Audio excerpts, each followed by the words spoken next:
Hey everybody, welcome back to the Game Stars League Clash Royale edition. We are in day 2 of our group stage where 32 players from around the world are battling it out for the lion's share of over $30,000. What's up everybody? I'm Andrew Guy, one of your CRL commentators, joined with another CRL commentator, my boy over here, Eric Benemu. Eric, how you doing today, bro? I'm doing great. I'm excited to get back into it. I have a completely different style of group today. Yesterday we had two players that we really knew a lot. Today I think it's more of a wild card. Let's see what we're gonna get out of it. So I'm excited. Every time that I don't really know the players, it adds that surprise element that I haven't had in a while. Yeah, 100%. And as we know from being in the league for as long as we have, a lot of the players that we're seeing today will most likely see in CRL down the road. So taking a look at what we saw yesterday, Eric, Lucas was able to take down Group A Mateja, as we're close behind him in second and third place, and of course over there in fourth place getting eliminated. And Group B today, this is what it's all about: 4 matches, best of 5s. We're going to talk to you guys a little bit more about the deck selection, but yeah, Eric, this is what we got going for the audience today. Yeah, and I think a lot of us don't really know what to expect out of everyone. Yesterday we had a lot of surprises deck-wise with especially the clone stuff. So I'm hoping to see more of that. You know, when we get players, as we're seeing here in the bracket, Denbir going against Nagibator first, and then Blairon and Sokol. We don't really know what type of decks they like to play, right? So it's really a toss-up, and I hope we get to see some more off-meta stuff. Yeah, 100%. And that's something that we're going to talk about to you guys in just a little bit more about the deck selection as Eric and I are getting more familiarized with this tournament format. So we're going to break that down in just a second.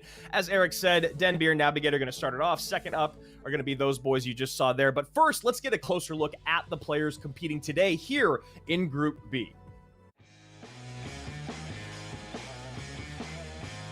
Привет, меня зовут Денис, я живу в Украине, мне 16 лет и Clash Royale увлекаюсь 4 года. Моя любимая карта — это Шахтер. Карта достаточно дешевая, и полезная. Но я никогда не участвовал в таких масштабных турнирах. Для начала я придумаю, чем играть, предугадать, чем играть будет противник. А там будем смотреть. Конечно, выигрывать пытаться. Я нацелен победить, но для начала пройти в топ-8, а дальше уже как пойдет. Украина, я буду пытаться занять первое место и прославить нашу страну. Guys, my name is Blair and I'm from Kosovo/Albania. I have played Clash for over 4 years now, and my favorite card I would say is Lava because I use it a lot. I want to give a special shout out to my friends who motivated me and helped me to reach this point, Agli, Adonis, and Super. And I have no goals for this tournament. I just want to give it my best, and let's see, maybe we can achieve something. Siema, jestem Mikołaj, mam 18 lat i jestem z Polski.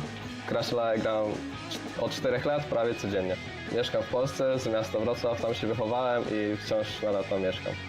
Tak, to jest mój pierwszy turniej tak wielki. To moja najlepsza karta w grze to jest Graveyard. Bardzo często nią gram i dla mnie jest jakby najlepsza.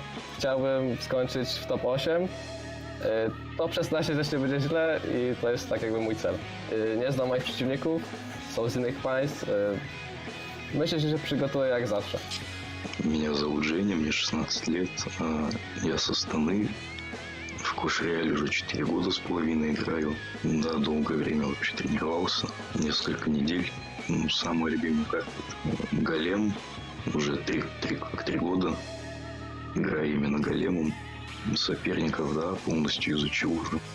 Соперники там из Украины. Хороший игрок первое место занял, из Албании 4 место и с Польши 3. Думаю, что шансы небольшие, но буду пытаться. A lot of great personalities going to be battling it out on the Clash Royale battlefield today. And Eric, there's something that you and I, honestly, I think we almost owe an apology to Blaz for yesterday, but we need to kind of talk through the deck selection because we learned yesterday that each player is allowed to bring 3 decks to the competition, but it gets a little bit more complicated moving forward.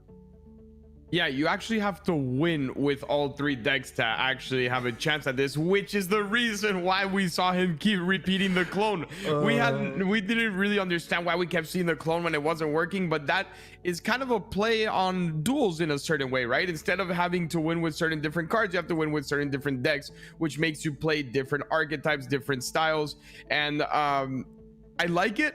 And now I understand a little bit more. I'm still not, you know what? I'm still not Team Blaz on the deck choice, but once you've made the choice, you kind of got to roll with it. And as we saw in this video now, we saw someone whose favorite card is Miner, another one Lava, Graveyard, and Golem. So we have 4 completely different favorite archetypes, play styles, and everything. So I'm excited to see how it plays out.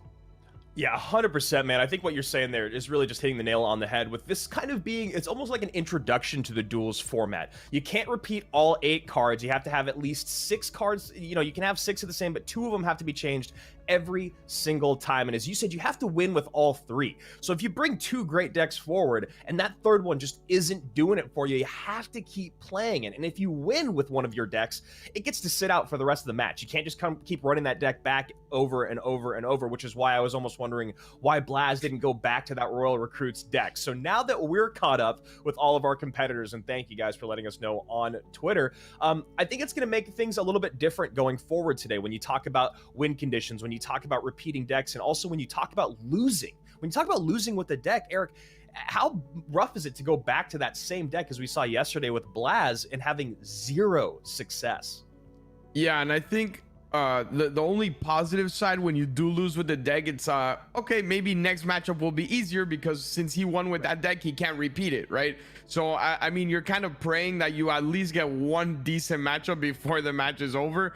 And I do like, now looking back, that Blast started off with the Golem Clone because definitely was going to be the hardest one to actually get a win with. So if you cycle through the first 2 decks and you win, and then you're stuck with the Golem and you lose 2 in a row, and then you mentally, you know, you're a little bit frustrated, it could go downhill. He got the win out of the way, and then it was easier towards the end.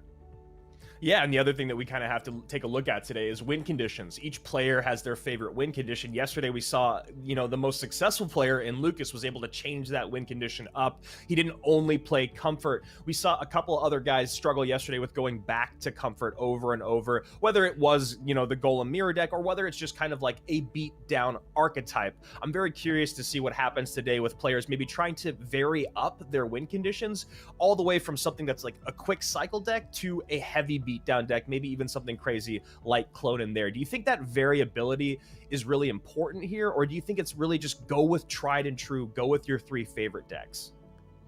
I think you're right on variability because of the fact that you do need to secure some good matchups to win here. You need to win with all decks, and if your decks are based off the same style and then your opponent's deck also have the same style but in their version and they go better against yours, and you're fighting 3 difficult matchups, you have nowhere to go. So to have a little bit of leeway, a little bit of room to, you know, okay, this one didn't match up well, let me try the other one and it matches up a lot better towards a playstyle, at least you can try and fight off a game 5 and then see what happens under pressure. But if you're all going through the same style decks and they have good counters towards that, you're in trouble.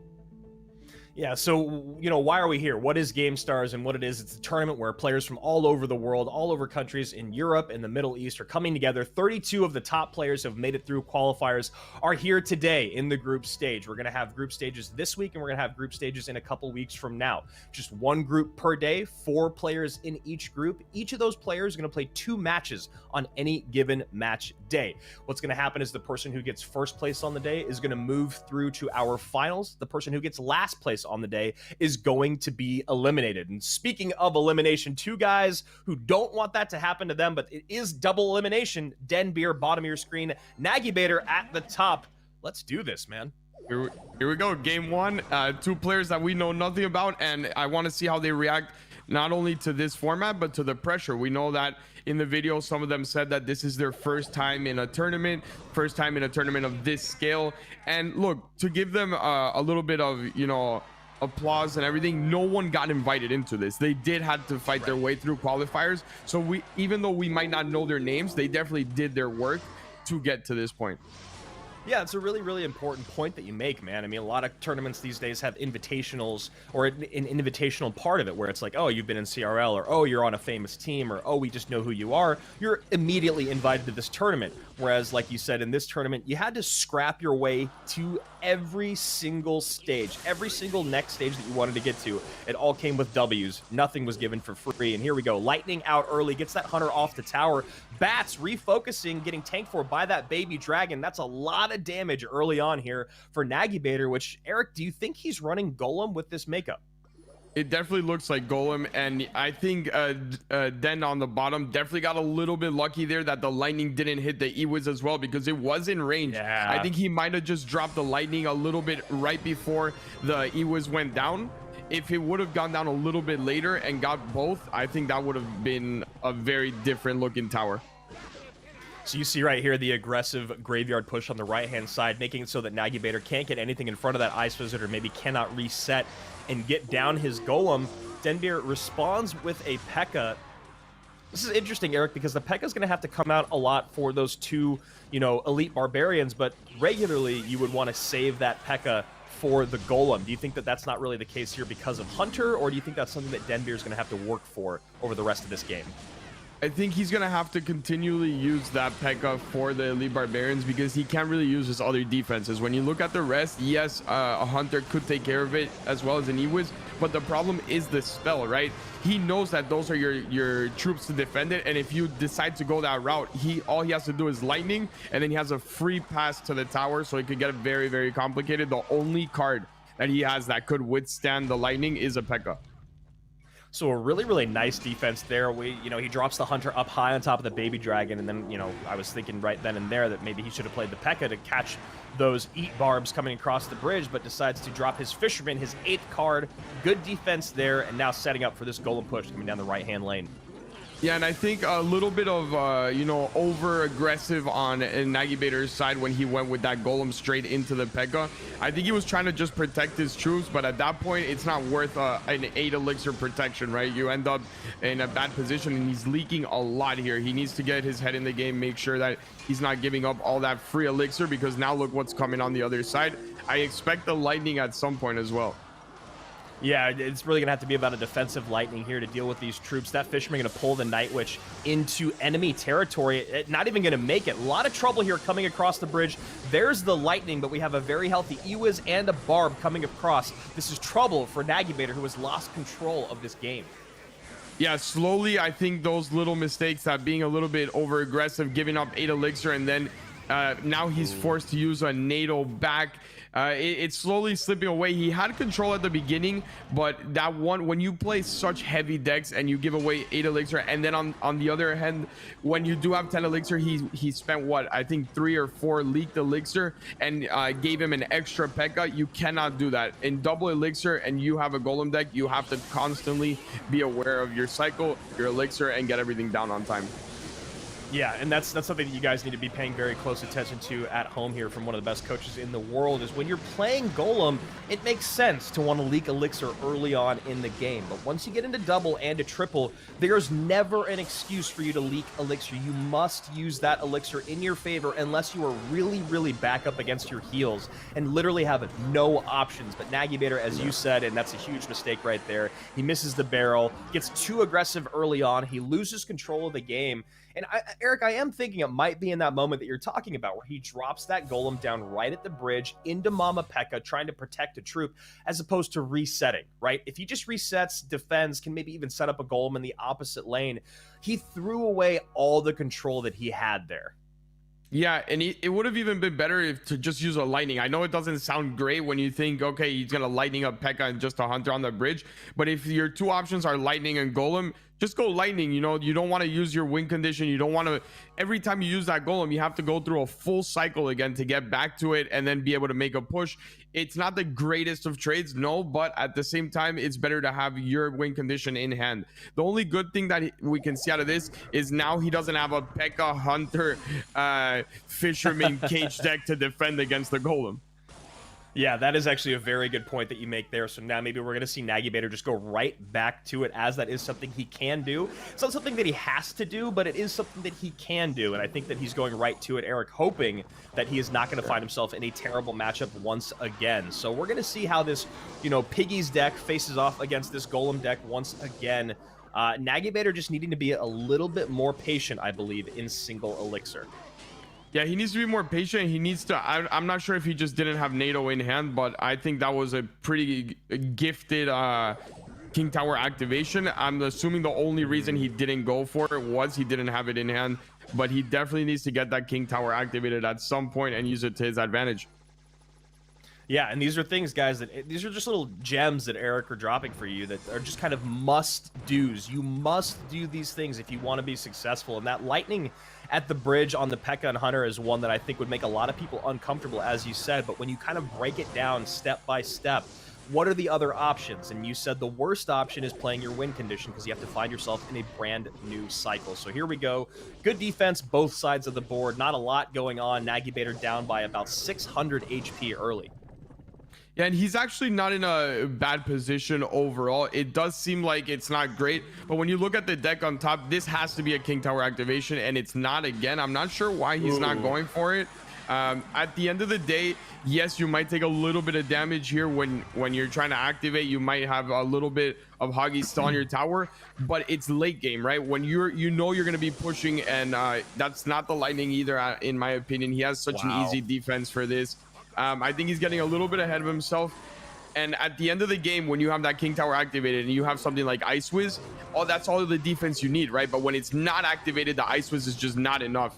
And I think it's costing him the game a little bit.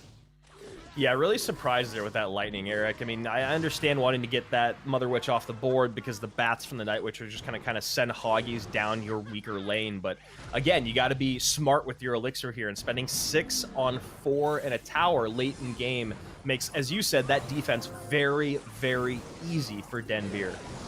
Yeah, and I'm not sure if he's not feeling comfortable. He does have Tornado in this deck, right? We just saw him use it in the previous match, if I'm not mistaken. Not sure why a NATO didn't come down there when you have a Baby Dragon with an Ice Wiz on the field.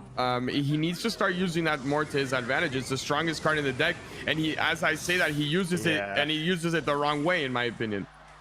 Yeah, he needs to use it either a second sooner there or a lot sooner earlier on in that push, but at least one moment sooner there to make it so that Baby Dragon was able to get splashed on the Mother Witch. Piggy's coming down the lane. That's going to be a tower down, and that is going to be an easy 2 up and 2 down for Denbeer.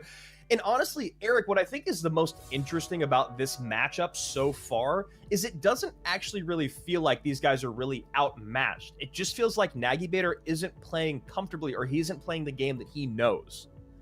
Yeah, and I'm not sure in the video if he was the one that said that Golem was his favorite deck, but if he was the one that said it, I think he needs to just take a breather here, calm down, and understand that he's not getting bad matchups. He just needs to play Golem the way you need to play it. Use that NATO, get value out of your troops. You don't need to take that Mother Witch with the Lightning when you have Tornado and you have all that access available to you, with especially seeing as he has Flying Machine, Night Witch, and Zappies. That all dies to an Ice Wizard Baby Dragon. I'm not sure what deck Denbeer has now, but if Nagibator is going to go again, this is where we're gonna see we need the Blast transformation, right? Where Blast finally realized, okay, let's calm down. That's exactly what we need out of Nagibator. Yeah, 100%. I think that's what we need here. Denbeer playing very, very calm, gonna go with Wall Breakers. Nagibator switching things up, maybe going E-Golem here, as he is such a fan of Golem. It was him that said he's been playing Golem for over 3 years. It's been his favorite card. Now we see that Sparky coming down. Rocket gonna go out and beat it. Yeah, that hurts whenever you see Sparky and then you have Rocket on the other side. That's not what you want to see if you're Nagibator.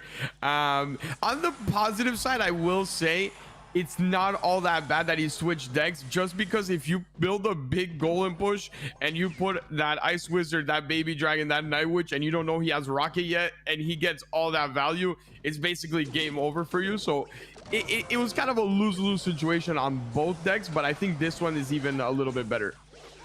Yeah, it's good that he was able to get that rocket out from his opponent, not on top of tower, figure out what he's kind of matching up against, knowing that he is running Sparky.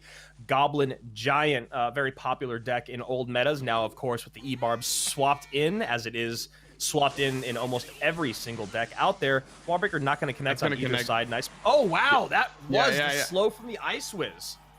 Yeah, the Ice Wiz was actually tanking for the Wallbreaker for the tower, so that's the reason it connected. And even though it is very little damage, it opens the gate for him to go into a dual lane push, which is very good when you have a wall breakers deck. Early on, what you want to do is try to level up the towers slowly and evenly. Try to get them both down to around 1500 if you can. And then you get to pick and choose wherever the push is not going from them. That's where you can go easily and force out a lot of defenses. So here we go. High Sparky being met by a rocket once again. That's going to happen 10 times out of 10 most likely, unless he decides to set it up in the back, in which case it'll hit the tower, or Denbeer will wait for him to give him a lot at the bridge. Here we go. Nagy Bader. Go ahead. No, that's exactly what Nagy Bader has to do in this matchup. Even though it seems like, oh, he just wasted Sparky, it keeps the rocket off his own tower and doesn't allow a rocket cycle. If at any point he sees a rocket cycle, that's when you definitely have to decide to go in and rocket and Sparky close up with the Giant. But I don't expect Denbeer to make that mistake. Yeah, I can't imagine he would use that rocket anywhere else, and it's going to be really about Nagy Bader making him use that rocket elsewhere, which I can't imagine will happen. Is basically right now it's just rinse and repeat. Why not? You've got 2 games in hand, you've got the damage lead, you've got wall breakers and miner. That's what another thing that you'll catch a lot of maybe younger or newer players doing is they are not comfortable continuing to rinse and repeat, even when they have the game completely in control. They start to get in their own heads. They get worried about, replaying the same defenses, and they switch up what's been working. And hopefully Denbeer will not do that.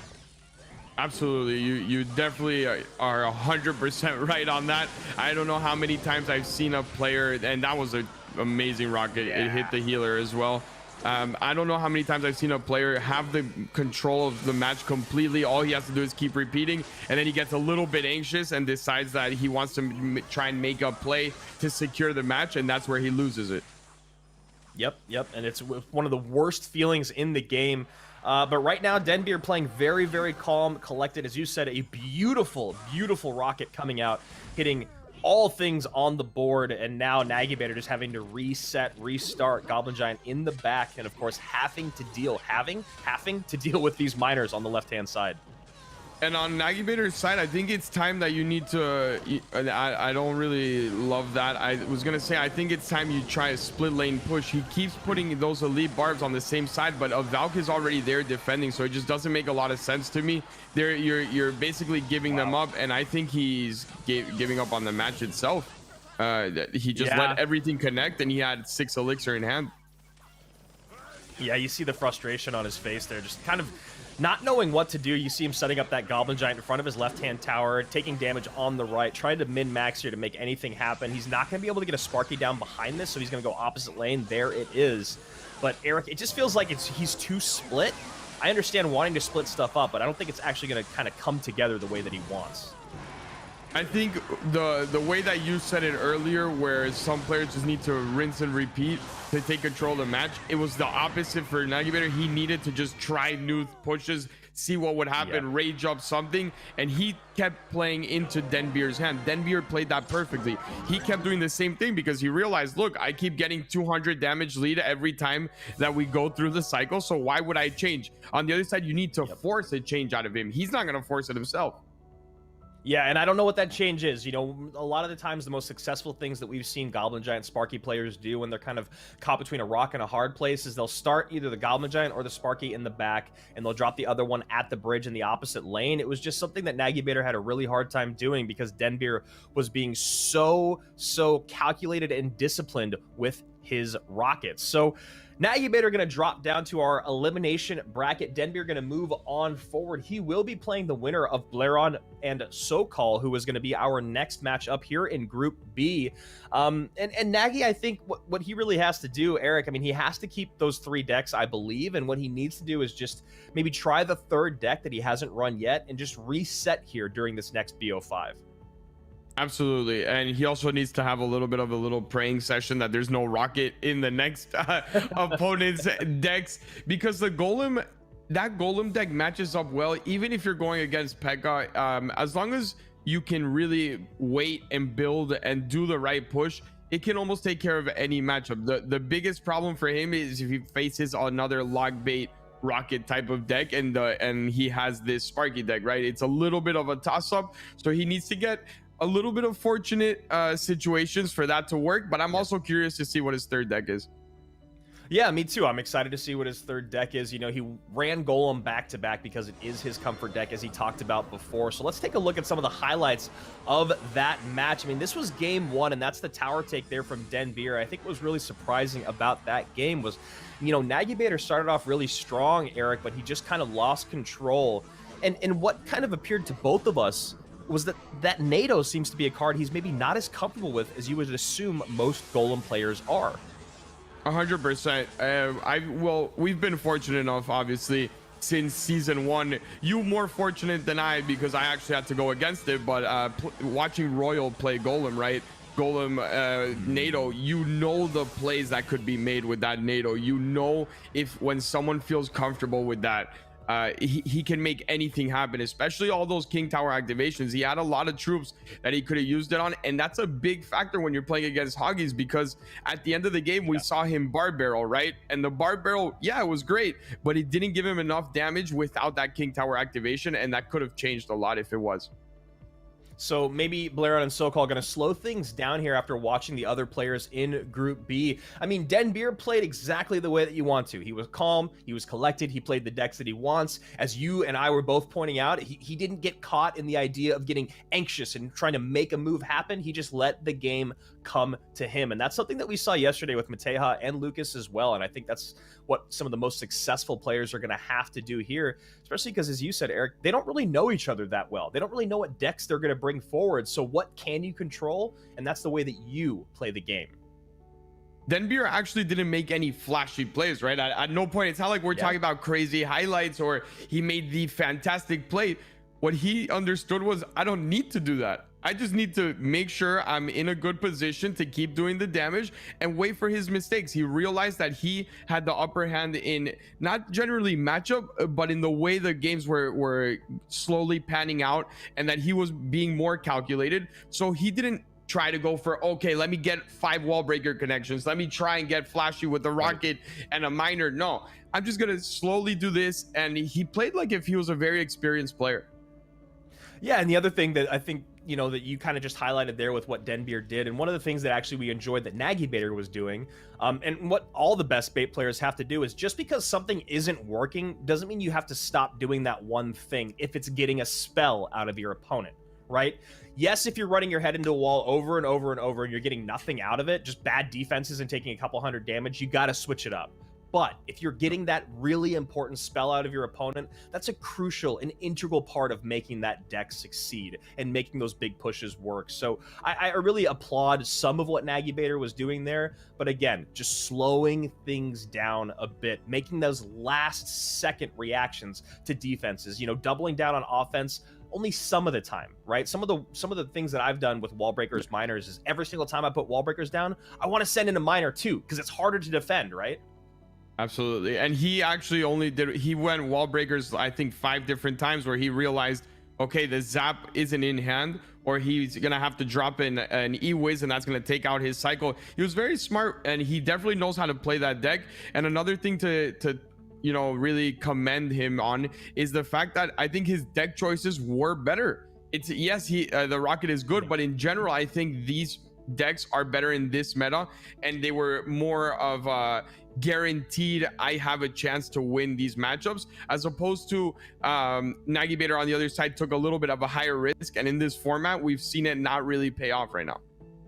So I have a question then. If we're going to talk maybe like a little bit macro on the meta, does Golem work in this meta? I've seen it very popular on ladder, I've seen it very popular in grand challenges, but I have not seen it really succeed here at Gamestars.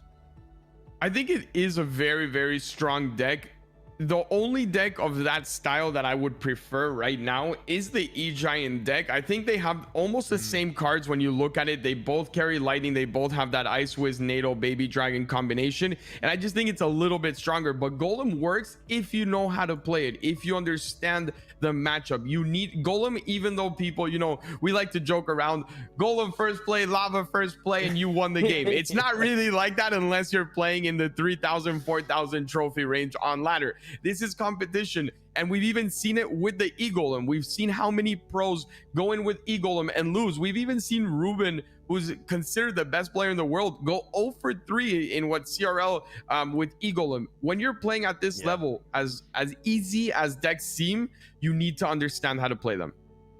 Yeah, 100%. I mean, we've seen some of the best. I mean, you talk about some of the best offenses. Literally, the best defenses I've ever seen in my life are obviously on the CRL stage, and that's when you take those big decks that think they can just control the game, beat down the game, and you watch a quick cycle deck really control them and make them play the game that they want. So right now, we're just waiting on this next match between Blairon and Sokol here in Group B. Obviously, with our winner waiting to see who he's going to face off against in his next matchup.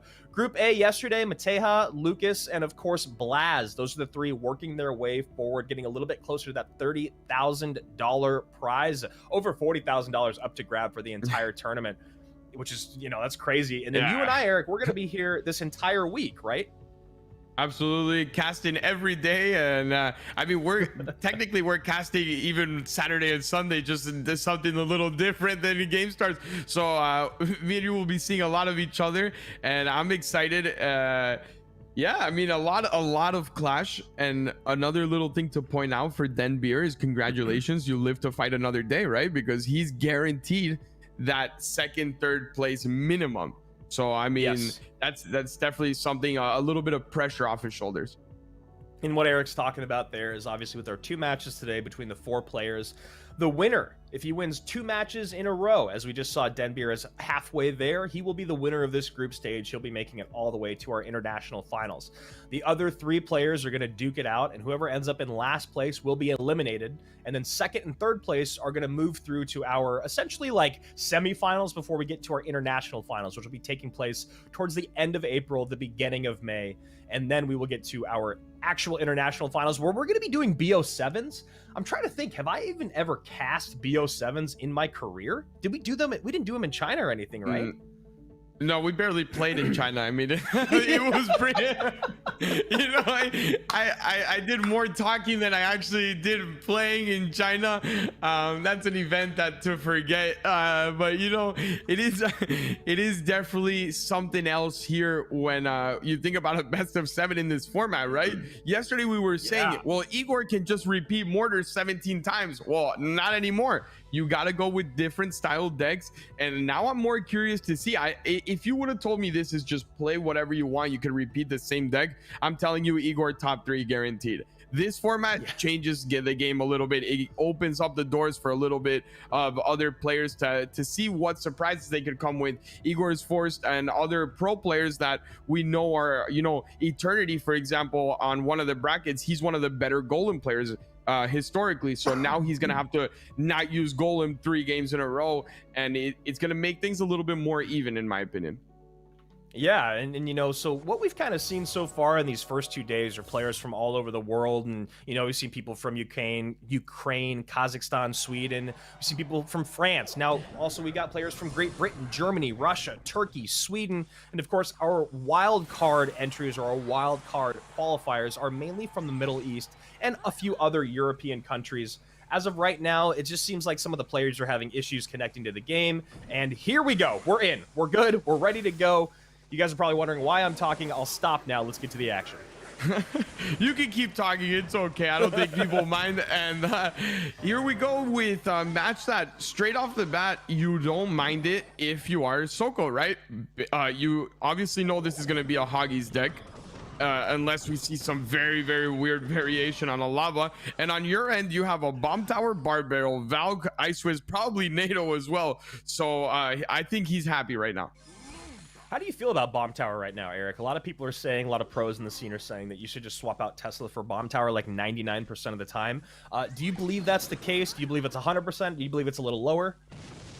I think back before the balances, yes. I think the bomb tower right now is not the strongest. I actually think the strongest and best to use at the moment would be the Goblin Cage. In this matchup, this is better, probably just because it could defend better against the Huggies. But on the other end, when you see the Mega Knight is very easily defended by the Goblin Cage, right? So it's what you rather defend. He does have a Valk here that can tank very well. Overall, I think whichever one he used, including Tesla, would have worked out just fine. So looking here at our matchups already between Blairon and Sokot, you know, Blairon has a lot more DPS, a lot more single target DPSs, but as we know at the top of the screen, that deck is very, very heavily defensive. I'll be very curious as we get into double and triple elixir how Sokot's going to deal with all of this offense. Yeah, I think Sokot, the most important thing for him at this point is to understand, and that Night Witch is definitely not what he loves to see. The good thing is that these Huggies don't have as much health, so they are pretty heavily beaten by the poison. He's gonna have to always have that Valk in cycle. The Valk is the only way to stop the Mega Knight. There it is. And as long as he has that in cycle, he should be okay. It tanks just enough, and with the combination of the bomb tower, he'll be fine. He does also need to make sure to get those cycles going quickly, not to take his time on the cycling. If you need to use a little bit extra elixir, that's fine. But there you saw a significant amount of damage that he took on the left. Yeah, and you saw Sokol there kind of nod, maybe happy with that defense as he is still up about 400 or 350 damage or so. I thought that was a pretty well put together offense by Blairon, and it seemed like Sokol actually had to overspend. I wonder if Blairon took a little bit too long to get back on the offensive, knowing that Bomb Tower was out of cycle. But here we are. He's also missing a little bit on the barb barrel. Yes, he's hitting all the Huggies, but he's overthrowing it, so he's forcing the barb to walk all the way back, and that DPS is going to take a lot longer, right? You want that barb to just end up almost on the tower, and a little bit not on the tower, because then you have to wait for them to actually get there, but a lot closer than he's doing right now. Completely overthrowing, and I like this. Just graveyard barb barrel is fine. Poison if you want to. If you don't want to poison, not that poison, I'm not loving it. He tried to get a little bit of the flying machine, but at that point I think you just focus on getting rid of all the little Huggies and the Night Witch, and the Mother Witch, instead of trying to hit everything and only hitting the Mother Witch. Yeah, and there you see right there, kind of paying for it right now, not having the elixir that he'd like, maybe wishing he had a poison there, or maybe just the elixir to deal with it. And you can see there kind of rearing his head, recognizing that was a huge mistake, a boatload of damage, and most likely just going to be a loss here in game number 1. I mean, I like some of the things that we saw Sokol do. I just think, again, maybe just getting a little too aggressive, maybe not sitting back and waiting as much as he should with this, you know, really defensive graveyard deck. Yeah, and this is the one opportunity he has to get down a graveyard, right? When the Mother Witch is out of cycle, you know you're not going to get a lot of Huggies onto your own tower. He needs to defend, and this is what he should have been doing a lot more of, right? You need to get that flying machine out of the way with the poison. It's going to be something that's going to ruin your day constantly if you can't get rid of it. And at the end, it's when he started doing it, and we saw him. Look how much he brought back the game by actually getting the right cycle in and understanding where to use the poisons. Yeah, it's crazy, man. It's really crazy when you point things out that clearly, and you can see how upset he is. If he just had that recognition a little bit earlier, maybe a coach like you in his ear, he would have slowed down, reset a little bit earlier, recognized, all right, what I'm doing isn't working, or what I'm doing is making me lose the game. And like you said, he was able to scream back into that game. He's only 100 HP down for what looked like a huge loss early on. Yeah, because something that we've seen, I think, twice now today is the lack of understanding of how little health the Mother Witch has. And it might be the fact that it's new in the meta, we haven't seen it played that much, but it's more effective to actually get that NATO and use the damage from your Baby Dragon and your Ice Wizard to get rid of that Mother Witch, instead of using your poison when you see that there's Zappies and Flying Machine on the other side. It forced out so many defenses out of him. It forced the Baby Dragon onto the other lane. It forced an extra bomb tower just because that he couldn't get rid of the Flying Machine.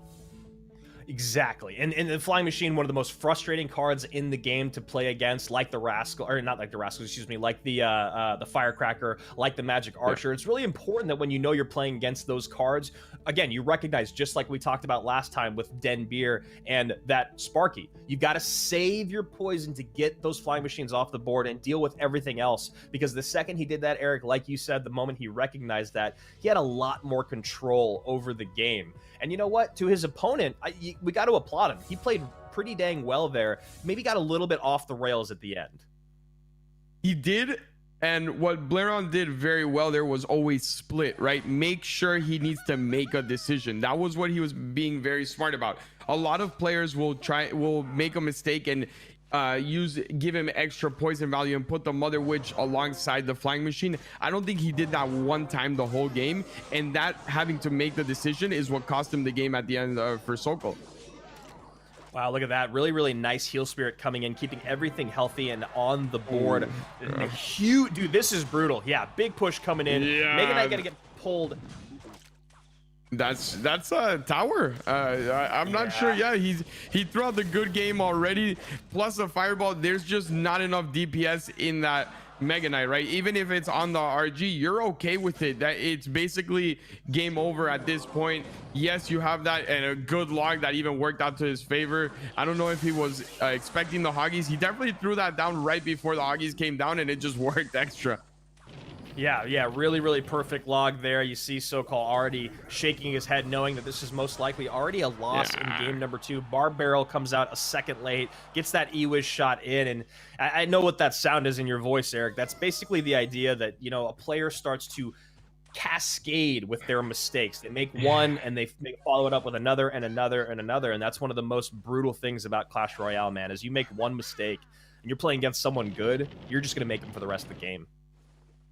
He was even a little bit late. It hurts to watch, right? Because you know that the player is better. He qualified to be here, and it's just a mental thing right now. He was late on the Barb Barrel to the E-Wiz, and he gave him 2 hits of an E-Wiz on his own tower. We've seen it a lot though, right? We've casted so many matches, and when you play against a missed fireball, that could get him back in the game. It's actually very, very big. Even though this push won't be the one that, you know, gets him back, it definitely opens the door. So he needs to now understand, okay, I have a chance here. That E-Wiz is gonna die, and the Flying Machine is actually not in tower range. So man. Look at it go.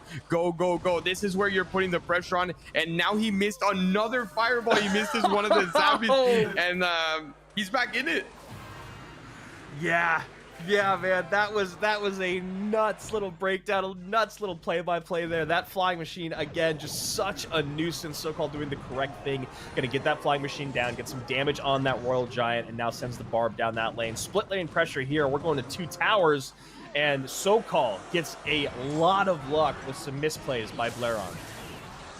Yeah, that's why you always have to play till the end, right? We saw a little bit of a BM come out from Blairon early on, right? He put that little on fire, you know, the "this is fine" meme maybe coming into play, and I don't think it, you know, just finish the match first, and then I do commend him for the confidence, but now it's not looking great.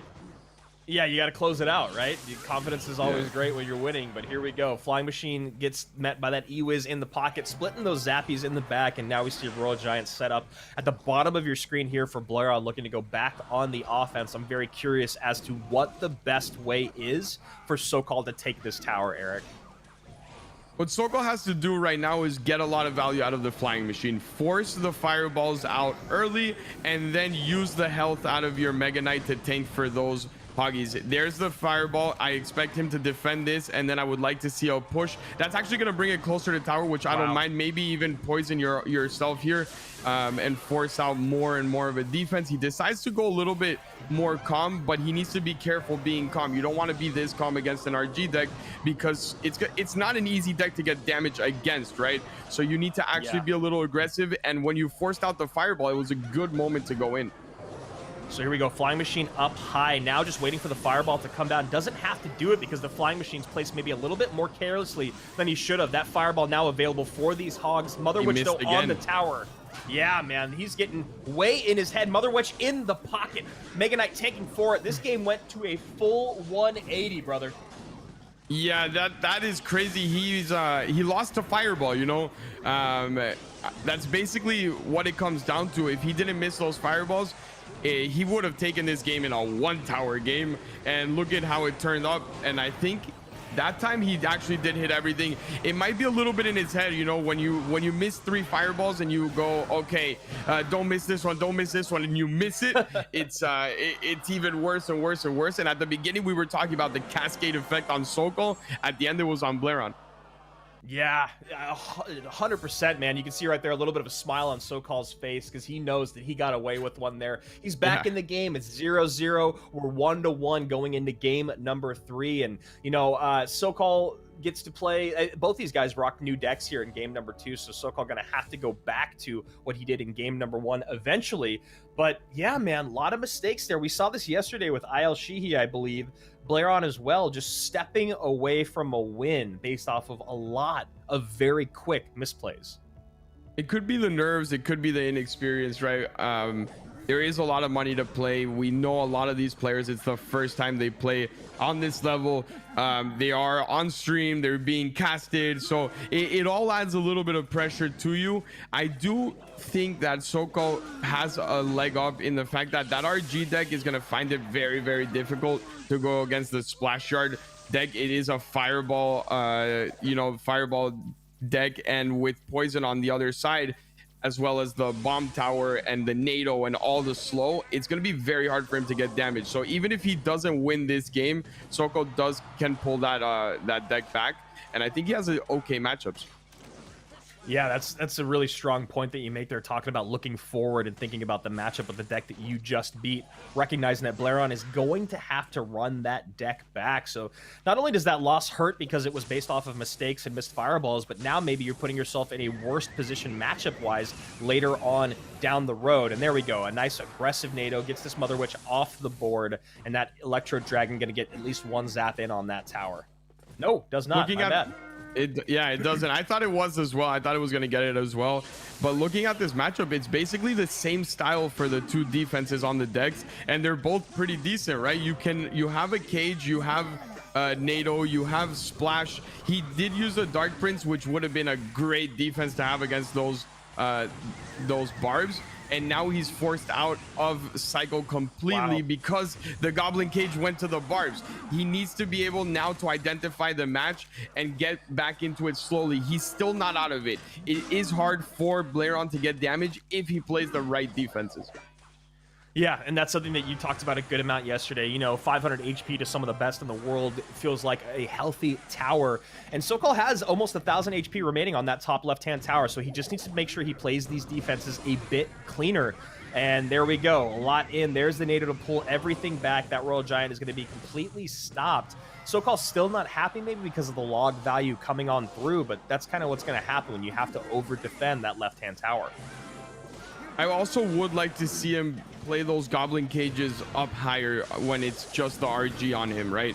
You want that Goblin Cage directly on it, get that damage early on, because now the NATO, you're being forced to use the NATO constantly because you need to give him that space to get to the RG. Just put it up in its face. Everything else had died already. There's no real reason to get it put that far back.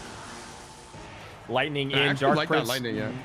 Yeah, that was a really, really nice lightning. Dark Prince does get a charge on the tower. Now Royal Giant met with a Piggy. Ice Wizard on the other side. Now we get that high Goblin Cage that you were just talking about, Eric, but is it too little too late?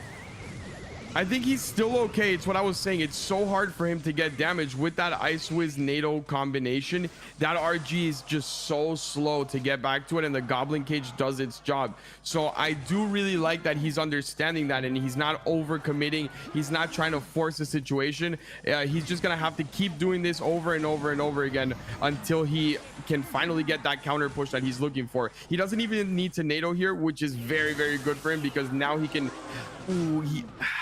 I would have liked to just see him continue to be patient. Triple elixir is coming up. You don't need that. He can still get a good lightning here and win the game because that's gonna die from the electro giant pull.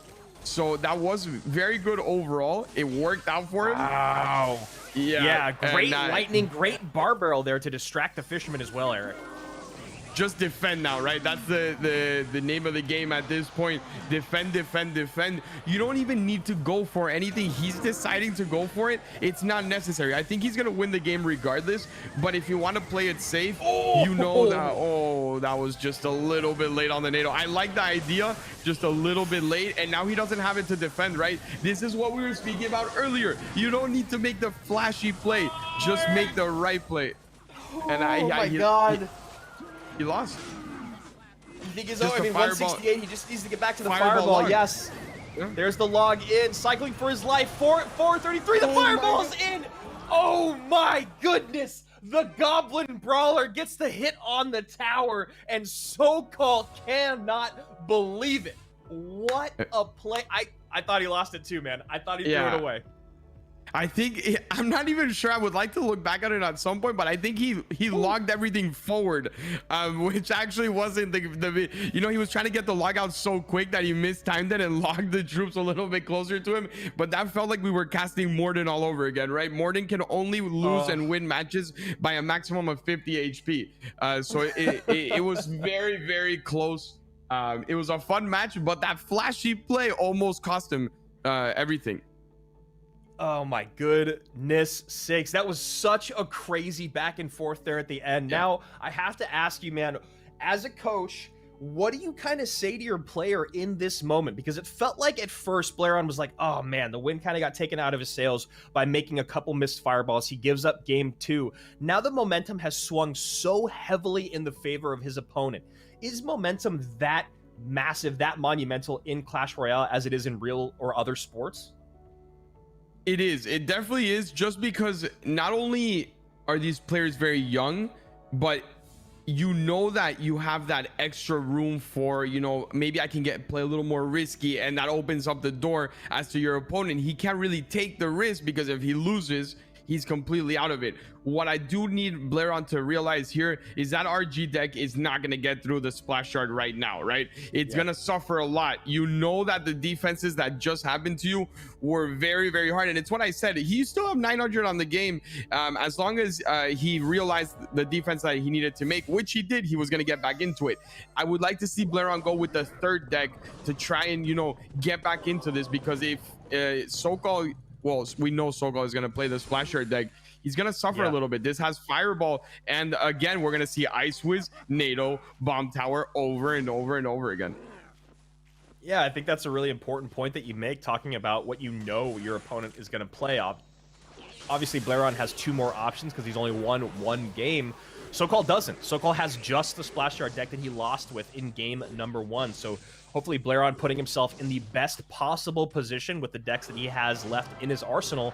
And it is going to be a Royal Giant again. Obviously, you see those first 3 cards come out. You see the first 4 cards come out. Spells basically nothing but RG. And here we go, Eric. This is what we're talking about. Ice Wiz, Bomb Tower, NATO. Can Blairon break through? If I'm SoCal in this matchup, I am not touching that graveyard until I see that the Mother Witch has been played. As soon as that Mother Witch has been played, I'm going graveyard. I'm going in. For the rest of the game, I am defending all 5 minutes of it, if it takes 5 minutes until triple elixir, and then getting it at the last second, maybe with the graveyard poison. But right now, if he just continues to do this over and over and over again, there's no way that Blairon can get any damage onto his tower.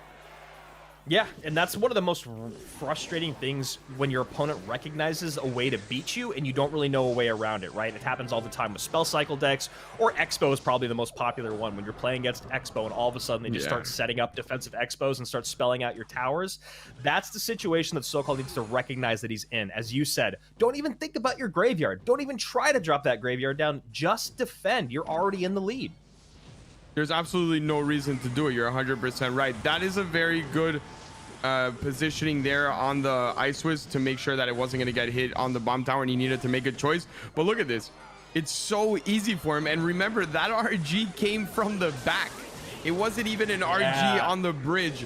He had all the time to try and do what he could, but this is kind of a mistake here. This is exactly what I said you shouldn't do. Why would you graveyard, right? You have the tower lead. You already had 500 damage on, and look what happened.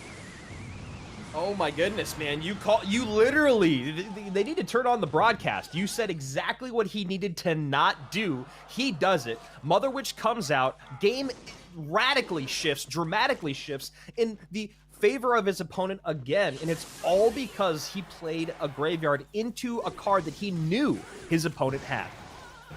He knew he had it, and apart from that, when you have the damage lead, right, he's still playing on the same lane for some reason, and he's not realizing that you are getting poison value and you're slowly chipping away. On the other end, you know there is zero chance that RG gets onto tower if you just rinse and repeat. So all he had to do was do that, but that's where the inexperience comes in, right? He maybe wanted to close out the set. He got excited. Look, I'm winning. I'm one game away from taking this home. Let me try and get all the damage I can. That is a decent NATO overall, but I don't know if he's going to be able to stop another RG on the bridge. He decides to not RG and go Fisherman here, which is kind of odd in my opinion. I think an RG would have been game over, but a log fireball is it. That's all he needs, and the Hoggy actually gets that little hit on the tower.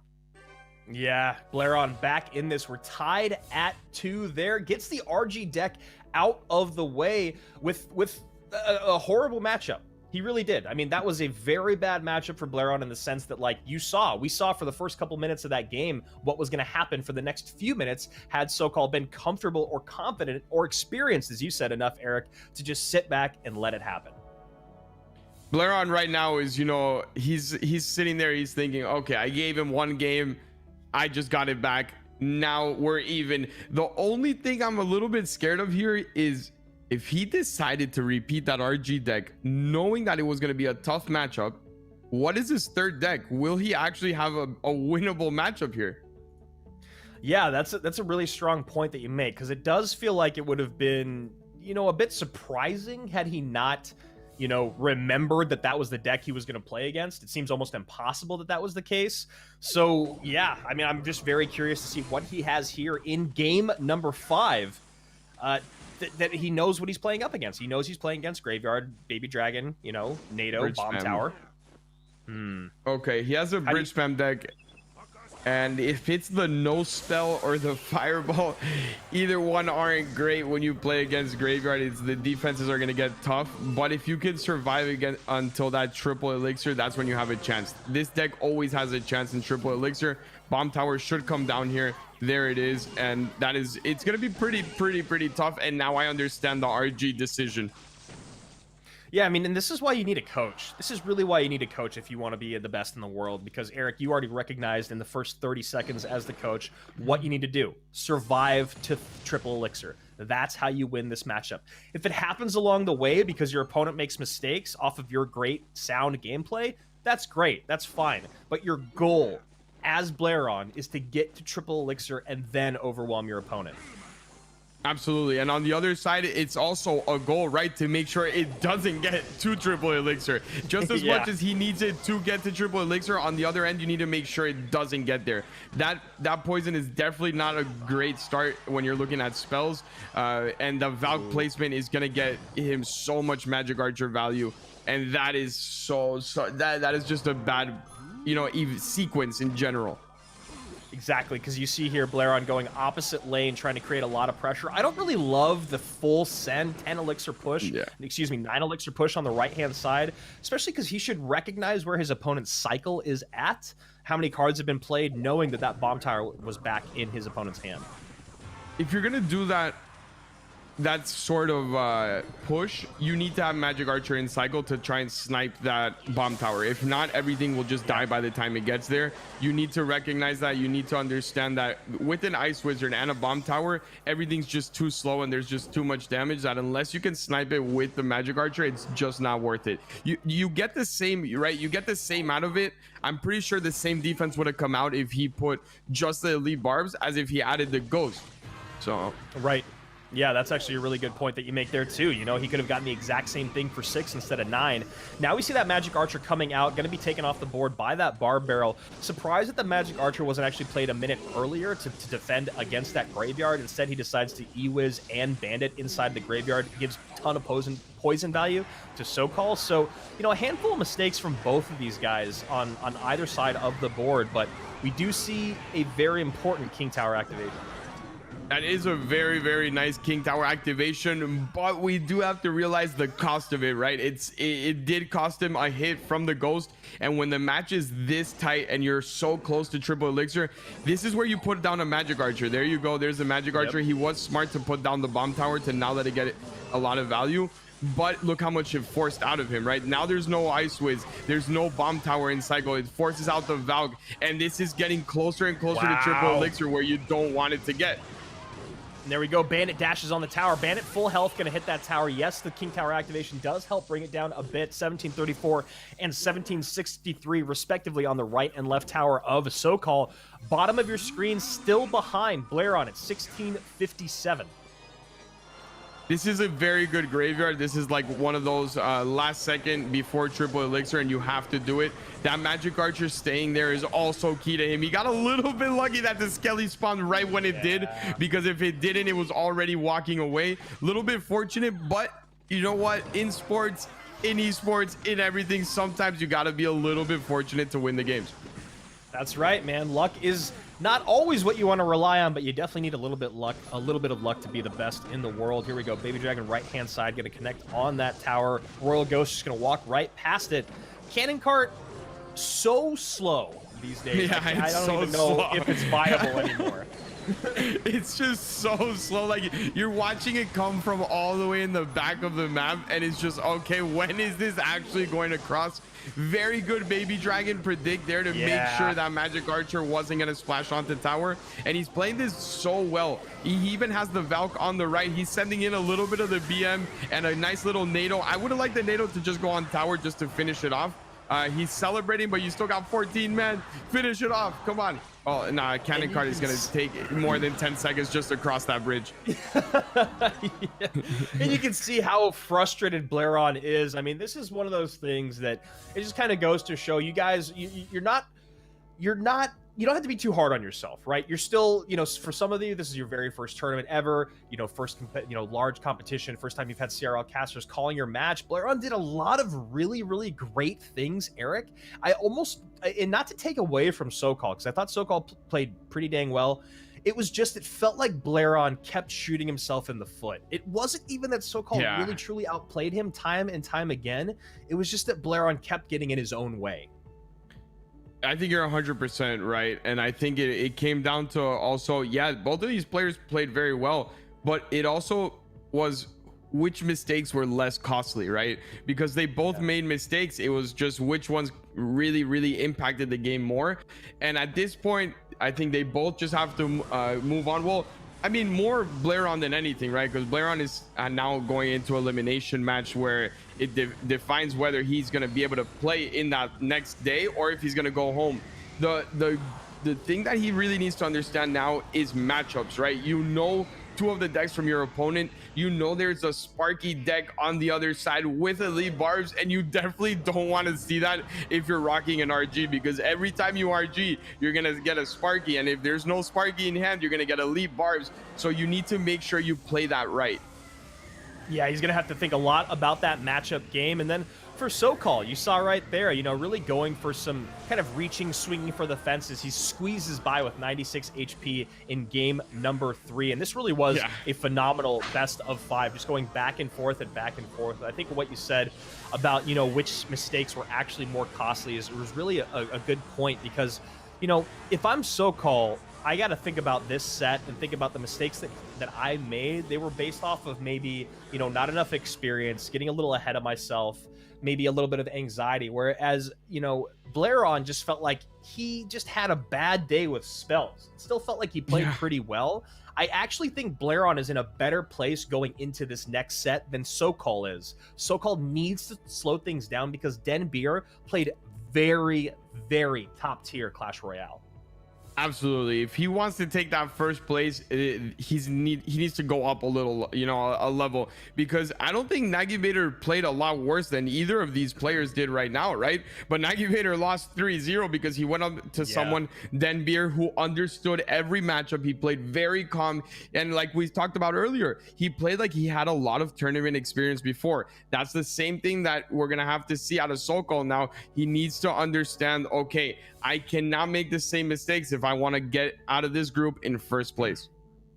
So here we go, Sokol pulling a double header, going back to back, now up against Denbeer after sending Blairon down to the elimination bracket. And these are the decks that we're looking at. These are the decks that the three of these guys rocked. As you can see, Denbeer plays all three, as he has to, because he goes 3-0. Sokol on the other side of it struggled a little bit with that deck at the top, that Splash Yard deck, but otherwise had a lot of success. So that Electro Giant, which we haven't seen as much as I thought we would have this week, Eric, was very, very dominant in that game. Do you think we should be seeing more Electro Giant than we are? I do. I definitely do. I think it has a lot of great matchups. The only one I do see it suffering a little bit against here is if it goes into that P.E.K.K.A matchup, just because the best defense for the E-Giant structure-wise is the Goblin Cage. It's so slow to get there, and the fact that you get DPS out of it as well, and then you have a Hunter, a Fisherman, and a P.E.K.K.A, that is the match where it's going to struggle. So if I'm Sokol here, I might risk it and play it first and try to get a different matchup. And if I do face the P.E.K.K.A, at least I get it out of the way. But you can't leave that to be the last deck, because you know that if it's your last deck on the other end, and he knows that all he has to do is bring that P.E.K.K.A out, and then he can assure himself, right, that game 5. So you need to be very smart here, and I might take that risk and go for it at the beginning. So you think that you go Electro Giant if you're Sokol first, hoping that you don't run into that P.E.K.K.A matchup, thinking that Denbeer might hold on to that P.E.K.K.A deck, looking for either the Mega Knight or the Electro Giant. So do you think maybe if you're Denbeer, you go cycle first, and if you're Sokol, you try the Electro Giant? I would definitely try that Electro Giant first, because when you look at the other matchups, right, they are very decent matchups at worst. The cycle deck is actually pretty fairly good matchup in my opinion, right? There's nothing you can't defend against in it. And on the defensive side, he has a Tesla Valk. He doesn't really have much, and you have Lightning in that deck. So if you can build the right push towards the end, wait for that double triple elixir, there's no way he can stop it. So if you can snipe out that matchup and get it out of the way, I think it's very, very good.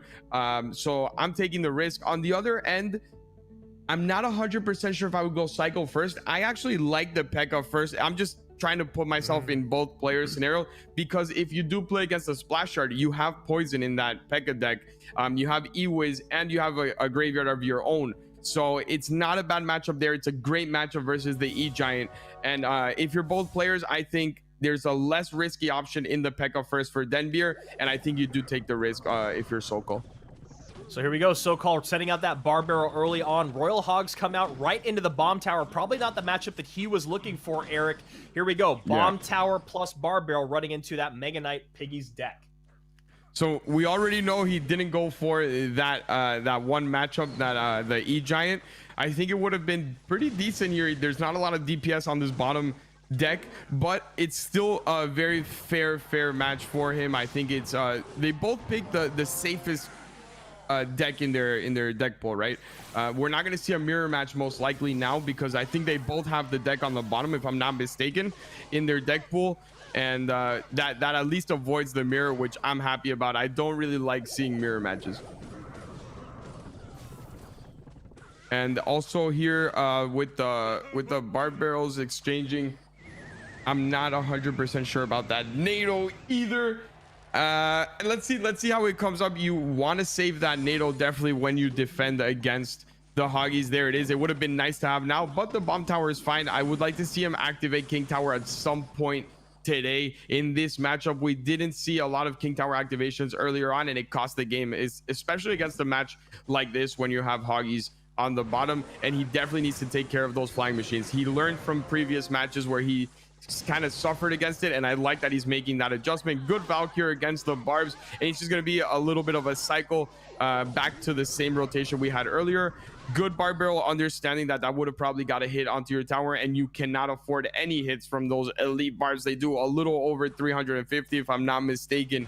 and that is a lot of damage. Starting from the back again, Denbeer, he does have control of this match, so there's no need to go over aggressive. He's just kind of rotating over and over and over again. And on the bottom side, you are going to have to start seeing some graveyards come out and force a little bit of an over defend from Denbeer, because at this rate he's going to end up losing the match. Good Valk tanking here, and this is where I expect to see a graveyard. He's absolutely full on elixir. There it is, Barb Barrel tanking. Poison should go down as well, if I'm not mistaken. Yeah. He decides to go with a NATO, but that's a great NATO.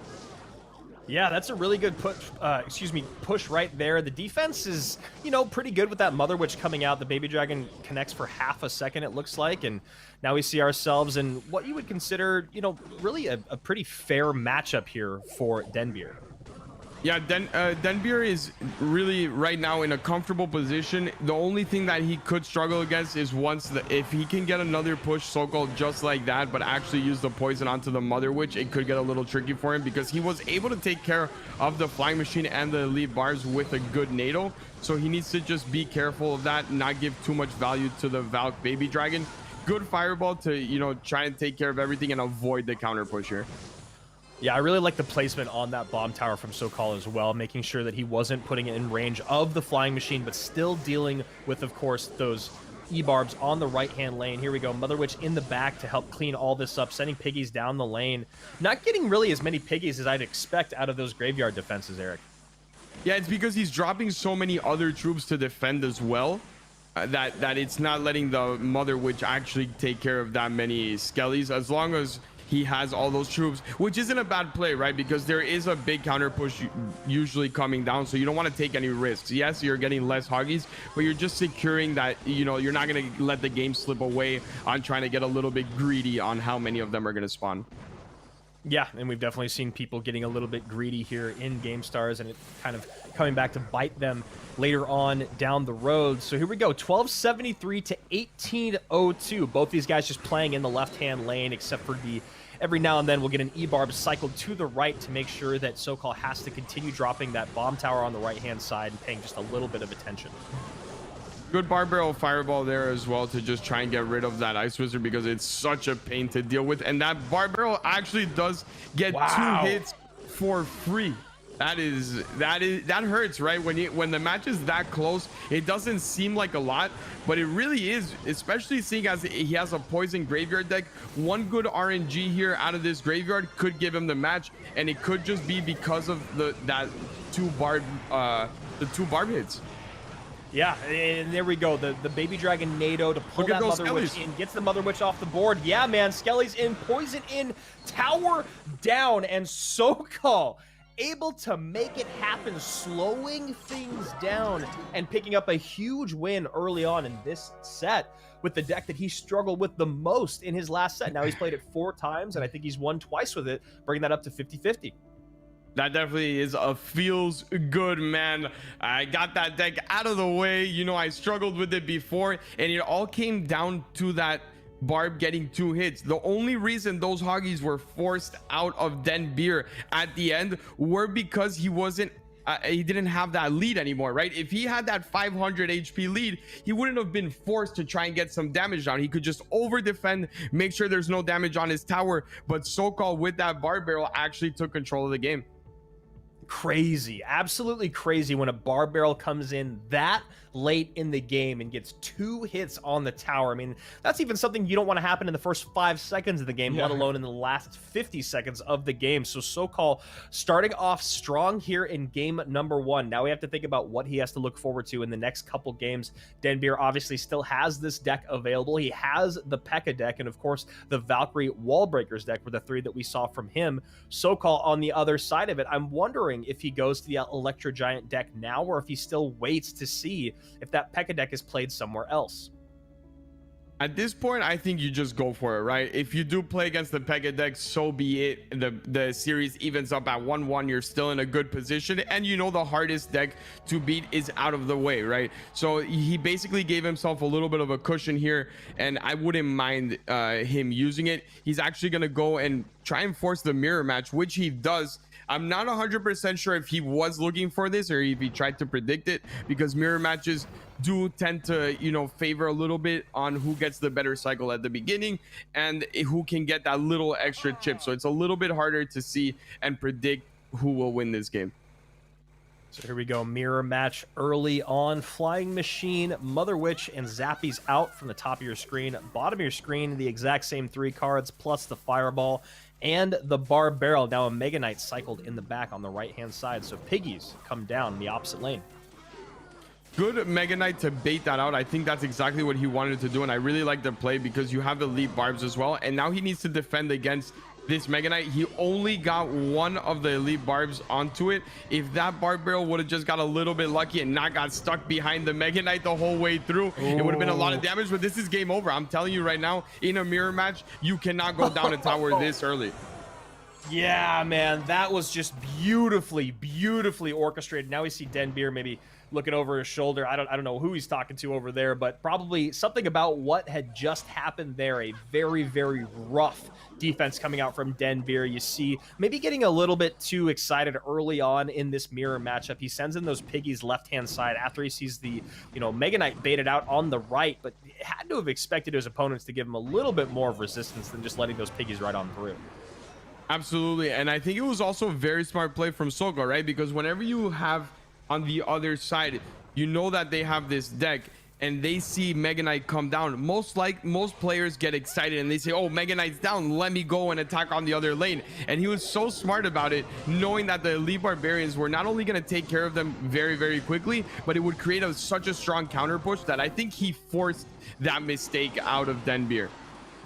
Here we go, another huge counter push. That's all going to go down. Flying Machine is on the tower. That poison's going to help with the Flying Machine. Royal Hogs coming in right behind to meet those Zappies. Maybe the Royal Hogs were a bit too much, bringing this tower down below 500 HP.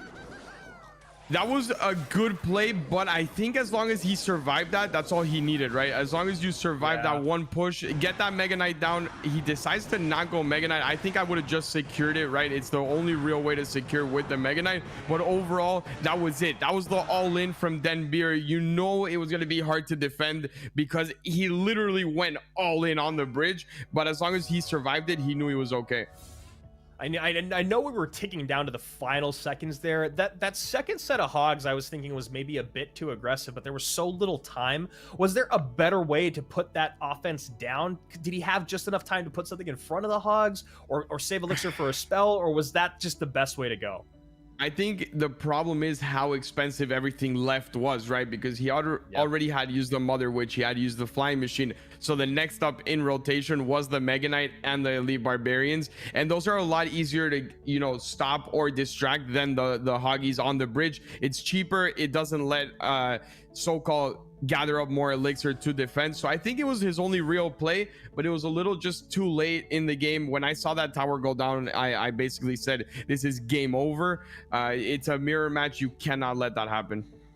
Yeah, you know, losing a tower early in a mirror match, like you said, it's basically an impossible uphill battle from there on out. And it really just came down to a Mega Knight cycled in the back, Hogs come down left lane, they're met by E-Barbs, and then you've got E-Barbs healthy, Mega Knight healthy, working down two opposite lanes. So Denbeer tries to split E-Barbs to defend against both, and there's just not enough elixir in the bank at that point. It's one of those things where you want to defend both sides, but you end up defending none, right? So then it's just it happens to all of us. I've had it happen to myself so many times where I'm like, all right, I'm just gonna split this to try and take care of both, and there's just nothing you could do on either side, and you end up losing more than if you just would have dealt with it on one side and taken a little extra damage on the other. So Sokol looking like a completely different man than we saw in his very first set. I mean, he's playing calm, he's playing collected, he's playing smart, he's not getting hyper aggressive, and when he is getting aggressive, he's getting a lot out of it. And also at this point, it feels like he's just truly in his opponent's head. Absolutely, and I think it might have just been that early game pressure, right? You don't want to drop your first set, you don't want to play an elimination match. Maybe now that he knows that he's secured another day, he's able to play a lot more calm. He knows that there's nothing to really lose here, there's just a lot to gain.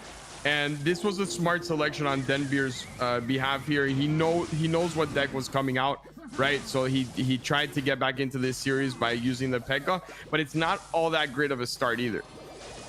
Yeah, it's a good point you make there. Now Denbeer going very, very aggressive here. Goblin Cage in the back. A Barb Barrel up high. Some good damage will come in from this graveyard. Nothing too substantial. And the counter push will be, left lacking. So not a bad start there for Denbeer. Sokol has to lose 3 games in a row to get sent back down to the elimination bracket, or to end up in that second and third place, which feels like a very, very tall order for Denbeer to pull off after the first 2 games. But remember, in his first set, Denbeer was untouched, 3-0. And this is going to actually show us a little bit more about Denbeer, right? We already saw how good you are when you're up 2-0, but now let's see a little bit of that mental fortitude, and let's see how he reacts, if he can get back into it mentally, if he can, stay calm.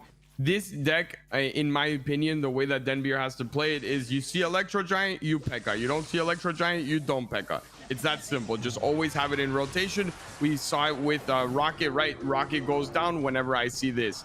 It just has to go that same route, in my opinion. So we see the P.E.K.K.A. come down then, as you're saying that, to the right-hand lane. Does that mean Sokol just goes Electro Giant in the left? Yes, he's going to have to deal with the Hunter. What do you think is the best play here? I think at this point, he just continues to ride it out. Sokol's in no real rush right now. He's just setting himself up for the right push. I like that he's playing calm, and overall this is not gaining anything from Denbeer, right? You want to just P.E.K.K.A. that so that you can counter with a graveyard, but at this point you're not even being able to graveyard because you're spending so much on a P.E.K.K.A. that's dying on the bridge regardless. That is a good pull, though. That is a very good pull from him, from that fisherman. I'm not sure if it was calculated or just miscalculated on the other end, but this is exactly what you want to see. A lot of damage out of that, and he decides to go with a little bit of a lighter counter here. I'm not sure why. Yeah, it's always it's really surprising when you actually are able to witness the utility that an Ice Wizard provides, right? That Fisherman pull gets that Ice Wizard out of play, and that defense looked astronomically different and exponentially worse than his first one, right? And it was just because of that Ice Wiz pull and that slow at the bridge. Absolutely. It changes everything. In a lot of people's opinion, that is the 100% best defensive card this game has ever seen, right? It's been here since 2017. It's one of the earliest cards in the game, and when you look at all the early cards in the game, it's one of the few that have survived throughout everything, right? We've seen the Musketeers fall out of place when the Hunters came in. We've seen the Prince fall out to the Dark Prince, and it's over and over again. But the utility you get out of an Ice Wiz for those 3 elixir is just so good. Yeah, that's actually fascinating when you point it out that way, because it's also another one of the cards that has not really been touched when you talk about reworks. There's so many cards out there. I mean, the Magic Archer is a great example of one where they're just like, what do we do with this card? It's too strong, it's not viable, it's overpowered once again. The Ice Wizard has just been tried and true for so long. Yeah, it's just, I think it's a great concept. I would have liked to see him just be a little bit more patient on that lightning. If he waited one more second, it would have taken care of the E-Wiz, the Goblin, and the P.E.K.K.A. all together. And then that Hunter wasn't even that close up on onto the Giant, so it wasn't getting that much damage dealt in anyway. So I think the lightning is the biggest keep that he has in this game. He needs to be calm with it, make sure he can take care of all the troops here, and now would be a good time. Just Lightning in, Hunters. It's tough. Yeah, I like that call though. Yeah, we knew that this was going to be a very, very tough matchup, which is good for Sokol because now this deck is out of the way. He doesn't have to play this again, even though he does have to play his Electro Giant deck again. So, Denbeer in a pretty good spot when you consider, losing games means that you know exactly what your opponent has to bring forward. You know exactly how they want to win their games. That lightning, though, from Sokol, as you were talking about, Eric, I think what was actually more interesting about that statement was that you were able to decide, yeah, that lightning was bad because that Hunter was so far away from its target. It becomes that much less of a threat. Absolutely. And everything else was really, there was a Dark Prince behind that E-Giant, right? So if you can take care of everything else that's close to that Dark Prince, it's going to go straight onto the tower. The Hunter was actually on the right side of the tower, which means that the Dark Prince would have got a splash onto it if it maintained itself alive. It's just, it's a little bit, all the small little details that add up that I can talk about here, because when I'm playing, I would have probably missed the lightning on everything. I wouldn't have gotten anything, but it's just from watching and coaching the best players in the world for so many years, I understood a lot more of these placements, when to use them. And it's those little things. Although at the end of the day, I'm not gonna go too hard on SoCal. It was the matchup that we knew that he didn't want out of all of these, and at this point I think he just needs to basically throw that game away and understand that it doesn't really matter. That matchup was doomed since it started. Yes, exactly. That matchup was going to be bad if he did run into it, and he most likely would, especially if he was going to win 2 games in a row without that deck coming out. He knew exactly what that game was going to be in. Like you said, he came pretty dang close, and I think it's really cool when you point out things like what you're talking about with that lightning, that Dark Prince. You're thinking so many steps ahead. That Dark Prince, you're opening up another lane for your opponent to have to defend. If that Hunter actually stays on the board, it helps your Dark Prince target that tower. So really kind of fascinating look into the mind of a coach, and kind of all the things that you guys kind of look at under a microscope. And as you said, dude, it is so much easier to make those calls up here in the booth than it is when you're actually playing the game. Absolutely. If I can do half the things I say that someone should do, I'd be so much better. I wish I could, man. Yeah. So this is a matchup that's okay.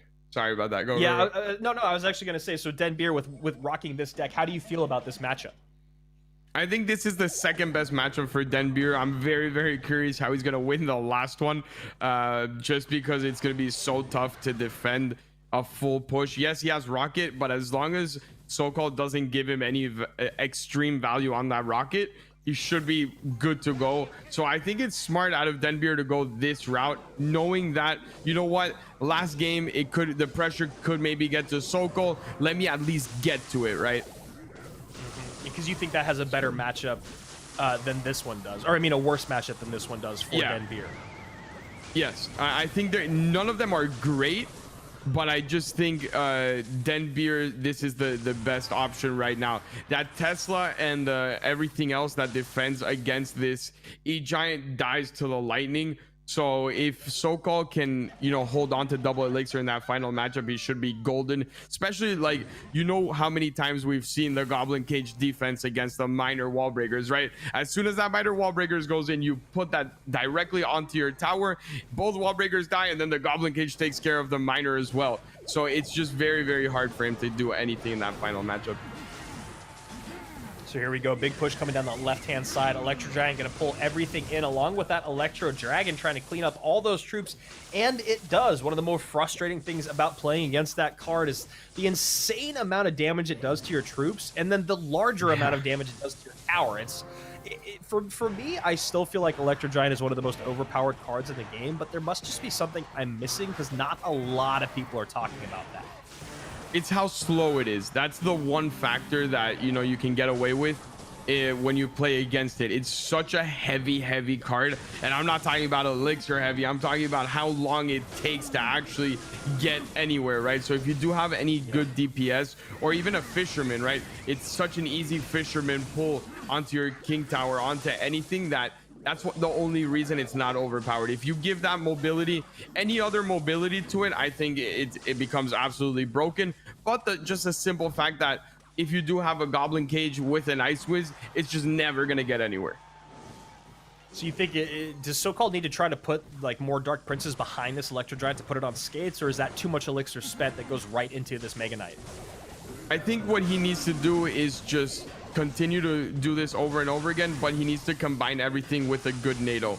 The NATO, when you spoke about it, it does so much damage to the troops, right? But then you also have an Electro Dragon that does connection damage onto everything, and this is exactly what I'm talking about. Everything's just going to get wiped off the board, and it's just going to come over and over and over again, and he needs to keep cycling everything on the bridge. Now you're playing bridge spam, my friend. Go. It's triple elixir.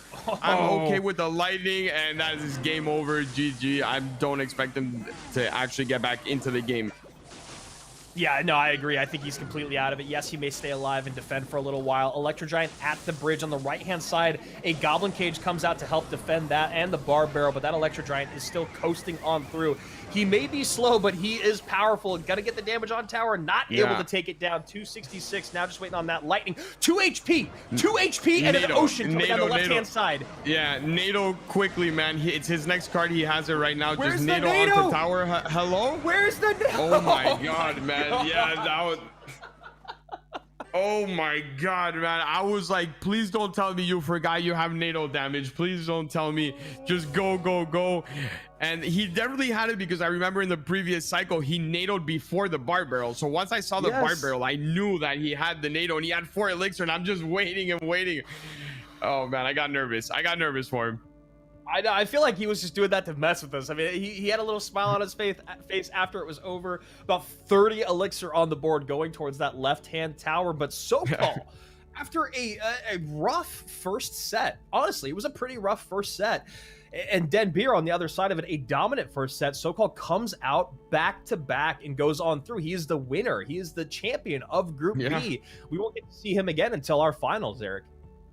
Yeah, congratulations to him, and he did everything we said he needed to do, right? He needs to play calm, he needs to understand the matchups and limit those mistakes. Mistakes are gonna happen, right? You're not playing a CRL World Finals Morden versus Surgical Goblin, who have played 7,000 billion competition matches. These mistakes will happen. It's just the way it is, but you need to minimize them, and he definitely did that. I can't even point out that many mistakes throughout the whole set. Yeah, I mean, you talk about just really cleaning up your gameplay. On that last replay, you saw that really brilliant starting push that really took the game out of Den Beer's hand in the mirror matchup. And it was basically downhill from there for Den Beer. He did have 1 game win there in game 3, as you guys just saw, but it was the matchup that we knew he had to win. He had to win that matchup, and he did absolutely win that matchup, because that was the one that was basically guaranteed. It felt like that was like a 90-10. SoCal, though, otherwise played very well, and I think what was the most impressive was kind of really taking control of the set by dominating the mirror matchup, even though it happened like that. Yeah, that actually, you're 100% on that, right? The fact that he took that mirror match just eases everything else in the set. Now you know you have 1 deck left, right? You won the coin toss, because at the end of the day, those mirror matches can be a little bit of a coin toss, but he won it with a smart play, so I will give him that. But then he put himself into the position where, like, okay, I'm gonna lose a game because he's gonna come with the Pekka. It's obvious. I have a terrible match there, and then I have 2 very winnable matches. So I don't really know what to say other than congratulations to SoCal. Well played, and I'm glad you stepped it up. And on the other side, Den Beer, you know what? You started off very hot. You ended up a little bit cold, but you still know that you can make it to that international, that next stage. You just need to calm down. You need to understand that, look, as bad as this one was, you had an amazing set first. So just believe in yourself, prepare well. I'm not sure if they could switch decks going into that next. I'd assume so. Maybe prepare a little bit more of a wide deck pool that fares a little bit better against Graveyard. Graveyard was pretty tough for him. So, or Splash Yard in general, not even the Splash Yard, just Splash in general was pretty tough for him every time there was an Ice Wizard Baby Dragon in any of the decks. So I think he needs to be careful with that. Yeah, an Ice Wizard Baby Dragon, you can see right there on the top side of your screen. Obviously, with that Golem deck, Nagibator had a lot of struggles in his first set, only showing 2 decks because he tried to run back that first one twice. Finds himself 0 and 3 on the day. Blairon on the other side of it started off his set very strong against SoCal, and then somehow it got swept out from underneath him. I think when you're going into this set, the things that you kind of have to focus on was a little bit of what we talked about at the end of our second set, was that Blairon needs to clean up the mistakes. I know that seems like a very easy thing to say, but honestly, he played really nice Clash Royale other than just some really bad fireballs. Nagibator on the other side of it, I don't know if we even got to see what he really can bring forward, because his set kind of came and went so quickly, and obviously 2 of the games he lost were with that Golem deck and some pretty bad or suspect NATOs. Yeah, the suspect NATOs, and then that terrible matchup against Rocket with the Sparky. There's nothing I mean, we couldn't really get to see as much as we did from the other sets. My only worry here is you're running a deck in the Sparky that has no big spell, right? So on the other side, you do have, even though it defends well against the Hoggies, that comes with Flying Machine, right? It comes with Zappies, and there's just so much things that you need a Fireball, you need a Poison, you need something for it, that he's gonna really need to show us that he is a master of the deck. And he's a master of the lava deck clearly here, because actually no, he lost the tower himself, and we're starting in this game has a glitch, right? They both lost the tower in the first 5 seconds. Yeah, so here we are coming in this game, both these guys a tower down. However, Blairon in much better position with 2534 remaining on his Princess Tower, 2600 on his King. Other side of it, 1400 for Nagy Bader, and that cannon cart somehow worked its way all the way across the map and gets that King Tower down to 2441. This is a 2-tower game between Nagy Bader and Blairon to find out who is going to be eliminated from Group B. This gives me flashbacks to Canario, one of my old teammates. Just so funny. Every time we would scrim, Canario was one of those little, like, I'm gonna prepare you for the BM, right? And whenever he took a tower early on, he would say, did your game glitch? Because I don't see your tower. And he would do that to his teammates, right? And it was just so funny to us. And it seems that way here, because look at all the towers just disappearing. And right now, Nagy Bader has one true shot. This is it. Go all in. And that is not what you want to see that miner go in as soon as he gets all that onto your tower. Overall, he does get to defend it pretty comfortably, but he needs to get this tower done and over with, and that is definitely a way to do it with the Inferno Dragon. The King! Yeah. Oh my goodness, that Inferno is going to sizzle that tower down. Blairon, once again, seeming to step away from his wins. I mean, oh God, man, this is so hard to watch, because some of the things that we're seeing from Blairon is great plays early on, but he just cannot seem to close it out. Yeah, and I think it's a little bit of, what is gonna defend from I'm gonna defend this way, what is he gonna do? That's the thing that he's missing. As I watched the end of the game, it seemed like he just threw down the Ewiz thinking, okay, the Ewiz will take care of this Inferno Dragon, but you need to be aware of what's in your opponent's hand, and that was a Fireball. You know that the Fireball kills it instantly with the Inferno Dragon getting one simple hit on the Ewiz. So you need to be ready with that Magic Archer. You need to be ready with the troop, something that you're gonna put down to distract it immediately, and it seems like he's just lagging a little bit behind on the reaction time.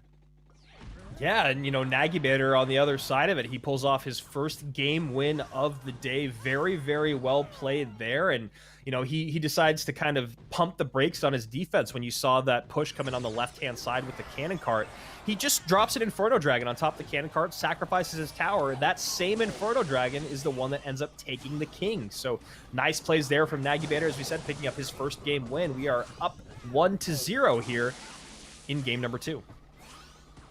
And this is not looking great, right? How are you going to take care of that Sparky? You have no reset at all. The only good thing that you do know is the fact that he doesn't have it in cycle right now, so you need to take advantage of it, and he's definitely doing that. He was able to get down that big push, but a good placement from the battle healer to make sure that it is not going to give Magic Archer any value at all. Yeah, nice job there. He has the battle healer on the board, although that battle healer not going to demand too much of a response at about half HP. And you see Blairon there ticking almost to 10, drops that bandit. Easy decisions for him. Nagy Bader, is he going to reset?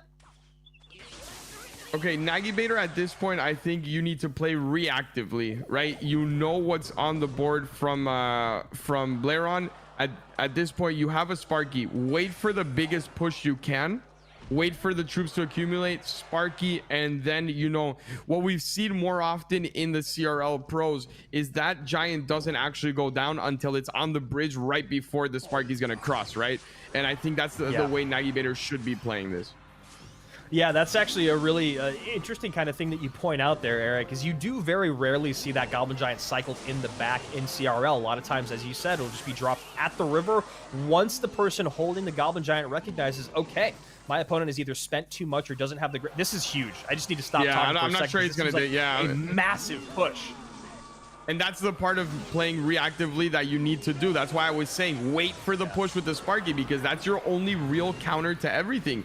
You don't have anything else that's high DPS that can actually take care of the big push coming onto the tower. And it cost him possibly the game at this point. Yeah, I mean, it seems very, very hard pressed for him to even put a real push together. He goes Goblin Giant in the opposite lane. Instead of in front of the Sparky to tank for that cannon cart, he goes Goblin Giant in front of the E-Barbs, which I guess kind of makes sense because there's very little time left, but kind of still a surprise of dropping that Giant right there. I think he basically lost the game himself. He needs to understand that a Sparky is not an offensive card, right? Yes, once you get it onto the tower, it will do a lot of damage, but you can't depend on that. You're not supposed to be playing that as a bridge spam style deck. You defend with the Sparky, you get a lot of value out of it. He has no reset at all, and you know that he needs to bundle up troops in order to actually get damage, right? He's not just going to bandit on the bridge. He needs to E-barbs with a ghost, with something else to actually make a push happen. If not, you can just defend easily with your own E-barbs, and he didn't recognize that, and I think that's the reason he lost this game. Yeah, I mean, you're playing against essentially bridge spam, which means they have to drop a ton of things down at the bridge. And what better way to deal with that traffic jam, that pile up, than, of course, that big Mama Sparky, that trash can on wheels to soak it all up. But instead, he goes Goblin Giant in the back. That Goblin Giant works towards that lane. Those troops start getting piled up, and then he just doesn't have a good response. He doesn't have enough elixir, doesn't have enough time to get all those units down. And then at that point, you know, Blairon maybe getting a taste of his own medicine, which is good in this case, which is just that his opponent decides to make a huge cycling mistake, which gives him the game.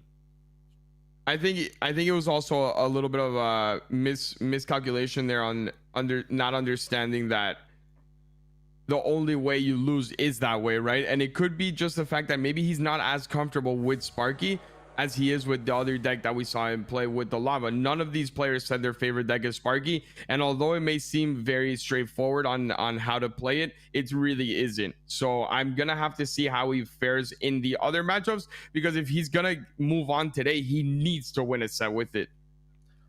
Yeah, I would be very curious to see what the better option maybe would have been cycle wise there, or if, you know, if he did still cycle that Goblin Giant, if he would have been able to defend if he played the Sparky in the same lane. But, you know, that was game 2. Here we are in game 3, all tied up 1-1. Nagy Bader picking up game number 1, Blairon taking game number 2, and honestly, that game number 1, it felt like Nagy kind of stole from Blairon based off of another bit of a mistake, a bit of a defensive mistake against that Inferno Dragon. Absolutely, and at this point, I think it's going to be the same thing we spoke about so-called before. Can you minimize those errors? If you can minimize those errors, I think that's who's going to win this set. I do like the way he's playing it now. This is the way he should have played it before, right? You Sparky in the back, you get a little bit of value, and he even gets that extra little, you know, gift from CR where it took down one of the elite bars, but that healer is completely stuck behind it and doesn't get enough value. Yeah, the CR gods giving a little bit of fortune there to Nagy Bader, letting that Sparky take off the E-Barb from the map. Maybe not the best idea to drop that battle healer right up at the bridge. Getting a bit excited, maybe should have reset, dropped it in the back, and then dealt with that E-Wiz and that one Barbarian on his side of the map, but still in a good position here. Now that he understands that he knows the deck, right? I'm not gonna say understands, but just know the deck. You know that there's an E-Wiz. You need to make sure that whenever that Sparky goes down, you need to have a Mega Minion there as well to be able to take care of the E-Wiz before your Sparky dies. If you do not accompany it with a Mega Minion or with the Elite Barbs, it will never get any value. He's just gonna E-Wiz directly on it, and that's about it, right? You know, there's not much it's gonna do. There it is. It accompanies with the E-Wiz instead, just as good. And here's the value. Here we go. Yeah, it was great. Rage comes down, E-Wiz comes down. Nice fireball there from Blairon. 1914 remaining on that tower, but a nice time to reset here from Nagy Bader. And he did exactly what you'd want him to see on that last push. The E-Barbs come down in the left-hand lane to meet that Royal Giant, takes the Royal Giant off the board, creates a little bit of pressure. And then, as you said, Eric, he sneaks that Goblin Giant right in front of his Sparky to get a good amount of damage on the right-hand side. Yeah, and he's playing this so much better than the other one. It's exactly what I said. You need to accompany it, and that's what he's doing. He got the E-Wiz off the board, and this is game over. There is no way you stop this. Yeah. That's all he needed to understand. I don't want to count anyone out yet, but I do have to say there just seems to be something fascinating about the way that Blairon plays the first half of his games and the way he finishes the second half of his games. It almost feels like I get the controller or the phone in the second half of those games, whereas the first half, it is the pro playing. What's going on? it's all about adapting, right? He played the same way over and over again, and if I'm able to realize that, you'd expect Nagy Bader to realize that, right? I saw the E-Wiz go onto the Sparky twice. So what did I say? You just need to accompany it. Make sure you get that E-Wiz out of the way. So if I can see that, I'm sure the player that's playing at this level sees it, and you cannot keep going at it the same way because he's gonna adapt and you did not. So that's the biggest problem that I see with Blairon in this match and in previous matches. You got to change it up a little bit if you see that the other player is starting to adapt to your playstyle. That is one of my absolute favorite things about Clash Royale, period, is when you watch the best players in the world defend push after push after push, and they do it in a different sequence every single time. Morton and Surgical Goblin and Javi Catorce are three of my favorite players that come to mind when I think about varying up your defenses when you don't even have to. It's not like the last one didn't work. It's just like, all right, that was fun. Let's try the next way to defend in this arsenal of about 30 ways to defend with this deck. And then that really gets in the mind of your opponent. They never ever want to play predictive plays or repeat what they're doing because they have no leg up on you. As you saw in that last game, Eric, you called it. Nagy Bader does it once, basically game over. Exactly that. And it comes down to, like you said, you don't have to do it, but it gives you such a leg up in the fact that they cannot predict which way you're going to go with the next defense, especially if you can mix it up. Obviously, you spoke about the best of the best. I've played against Javi so many times, and I've seen Javi defend 6 different ways. And when you're playing and he's defended 6 different ways, okay, how can you predict? How can you know which is the way that he's going to defend this time? And I think that's something so big in Clash Royale that isn't given the light of day by when we see all the highlights, right? Because when we see the highlights, we generally like to see this is the way he took down the tower, but how did he survive, or how did he win this game? It was really by the defenses. Yeah, like how did he get to that point? And exactly, it's always about defense. I mean, they've said it in every sport, right? Defense wins championships. It's no different here in Clash Royale. Nice Fisherman pull there to activate King Tower. That's what you want to see when you know that's in the deck. And honestly, a pretty good position for Blairon to be in right now. Nagy didn't get anything big out of that first big golem push. We're about to get into double elixir time, and now we're going to see Blairon probably turn up the heat a little bit in both lanes. What I do like that I've seen from Nagy this time that I didn't see earlier on, and it might just be he's getting a little bit more comfortable, he knows he has a little bit of a lead here, is the fact that he's building up golem pushes. If we remember the first time, he golemed on the bridge 2 times. He wasn't really getting the right pushes in. This time we see him, you know, taking his time, taking a little bit of damage on the right, understanding the matchup. So he's definitely playing it a lot better this time around. Wow, that's a lot of damage, though, on that right-hand side, Eric. And he's not going to get too much out of this on the left-hand side. You see a NATO there to pull that all together, but a really nice fireball from Blairon. And right now, Nagy Bader finding himself in a really bad position. He's now have to switch lanes with sending his golem into the right-hand side. But the problem is he just doesn't have a ton of single-target DPS to get that RG off the board other than those elite barbarians, because he really wants that Night Witch to get behind his golem. I would like to see him use the elite barbs more defensively than offensively at this point. I think it's the only real defense he has against that RG, and he's trying to build it into the golem push when it's not really necessary. You have the Night Witch, you have the Baby Dragon, you have everything you need to defend, to attack. Just use that for defense, and I think that's the only reason he wasn't able to defend any of these pushes. Yeah, you know, you see right there an easy tower take. The Royal Giant strolls across the bridge, sets up his cannon, has a little bit of lunch, and takes that tower down. I think the problem there was just that, you know, Nagy Bader did shift the tide. He did get the game kind of back in his, well, let's just say he was afloat, right? When you saw that defense there, that Royal Giant doesn't actually take the tower on the right-hand side, instead of going, I think it was, what was it, Eric? Ice Wizard, E-Barbs, and Night Witch at the bridge. Why not just set up for a golem, not all the way in the back, but in front of your King Tower? That way, in case your opponent does go hyper aggressive, you've got the E-Barbs up front. And as you said, you're not using your E-Barbs offensively, but you're using them defensively. Exactly. That one push where you said, look how much damage he took. he actually went E-bars behind the golem. So he did have them. He did have the elixir, and he just decided not to defend the RG with them, which I think not only would have been better in a defensive set of mind, but also an offensive, because you're creating a split lane and you're not giving him all the fireball value onto the Barbs, Baby Dragon, and the Night Witch. I would like to see him understand that. I would like to see a little bit more of that gameplay, and please activate King Tower. Yeah, I mean, that's just a mistake that we cannot keep seeing when you know what he's running. He's got Tornado in this deck. We know that he's going to have to drop a Night Witch here. He drops the Night Witch up high, and Ice was down low. That Mega Knight is going to leap on top of the Ice Wizard. And, oh, nope, nice slowing there. Just good enough defense. But, yeah, I'm still just a little surprised with this lack of King Tower activation and the NATO in Nagy Bader's deck. We saw it twice in his first set as well when he played against Den Beer, right? He had options to activate King Tower and he didn't do it. I understand if it is a big push coming, you don't want to risk it.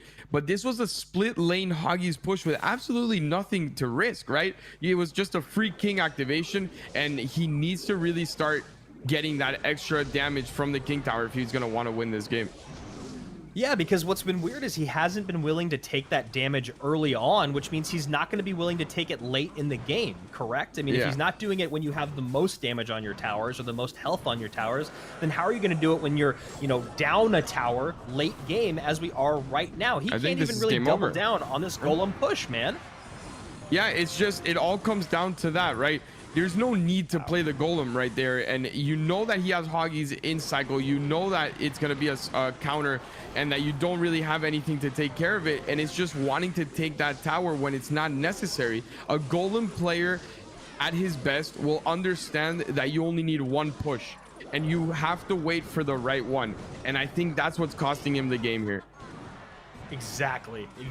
That's such a great way of putting it. Is the best golem and the best graveyard players, and hell, even the best RG players, they know you sometimes just need one push. Just wait for that moment. And here we go. 3 crown most likely coming in here on Nagy Bader. Gonna get that down below 200 HP. Yes, it does. 169. That is going to do it. Blairon goes back-to-back in 5 game sets. The first one stolen from him by the man that actually ends up taking the set, taking the group on the day. Nagy Bader, after a very, very rough start at 0-3, is able to bounce back here, brings the set to the 5th game. But, you know, for someone who loves Golem so much, it sure doesn't seem like he's comfortable with the cards that surround it. I think it's comes down to the fact that it's very different when you're playing Golem in a pro level and when you're playing it in a ladder level, right? I saw a lot of things that I would generally see out of ladder Golem players, and that is just Golem push and hope that the other player doesn't react well enough. You cannot do that in a tournament scene. It's not the same way. It's not the same amount of damage per push, right? You're not at the ladder level troops. And I think that really cost him the game at this point. He went, I'm not sure if he won ever with the Golem. I think he went 0-4 with it.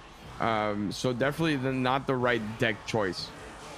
And that's another cool thing that you bring up. You talk about this. These aren't ladder level troops. You're getting less out of every single push. If you're on ladder and you keep running into a wall every single time, but your golem death damage is taking away X amount every single time, it's a lot more forgiving. And this is the moment here in game number 5 that felt like a massive misstep, Eric, because not only does he go golem in the back when he doesn't really have an opportune moment, but his opponent recognizes this, sells out hard on the right-hand lane, and then all that he sacrificed, and you see he's got highlights over my face because they don't want to see You're the my face highlight anymore. of today. I understand that.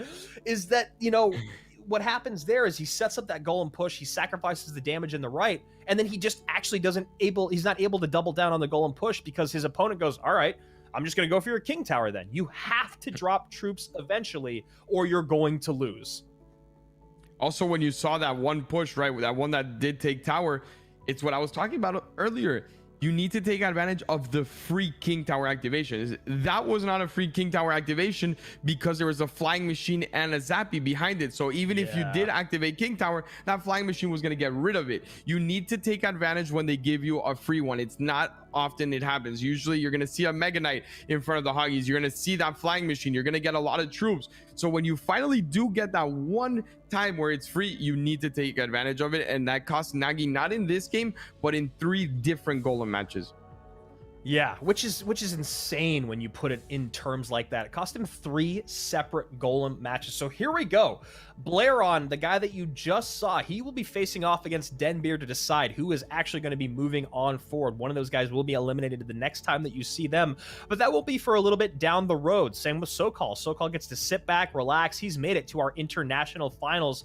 So far, we've had 2 people eliminated, Nagivator and Ayel Shihi from Groups A and Group B. We'll be back tomorrow, same time, same place with Group C. And, you know, Eric, before we kind of close out the broadcast, I just kind of do a quick recap of what we've learned over the first 2 days. On my end, I feel like the things that I've learned are wait for your moment. Don't try to create it. Golem maybe just isn't working at this level, even though it is working in-game on ladder and in grand challenges. And lastly, pay attention to your matchups. Really pay attention. You have picked apart matchups in almost every single set, man, and I think that when the players are playing to the things that you're talking about, they've come out on top. So through 2 days, those are the things that I have walked away from. I hope I didn't steal any of yours. No, absolutely. I think that's all great. And the only other thing I would like to add, if you're one of the less experienced players looking at these matches, leave the flashy plays to Javi. Like you said, Javi's one of your favorite players. Let him predict miners with furnaces. You know, let him try to rotate the P.E.K.K.A with a miner through behind his King Tower. Just make sure you keep control of the match. This is not a scenario where you need to make those plays happen. He's practiced that for so many years. And to be honest, he's just better than all of us, and that's the reason he can do it. It's the same way LeBron does what he does, Messi does what he does. Don't try to imitate it. Keep control of the matches. Just make sure you play your game and stay calm. All right, guys, that is going to do it for us. Another great day here at the Game Stars International Tournament. Of course, this is the group stage final. I am Andrew Guy. That is Eric Benema. You can follow him at EB7. You can follow me at Andrew Guy. We'll be back tomorrow, same time, same place, one step closer to the $30,000 with our Group C. We'll see you tomorrow.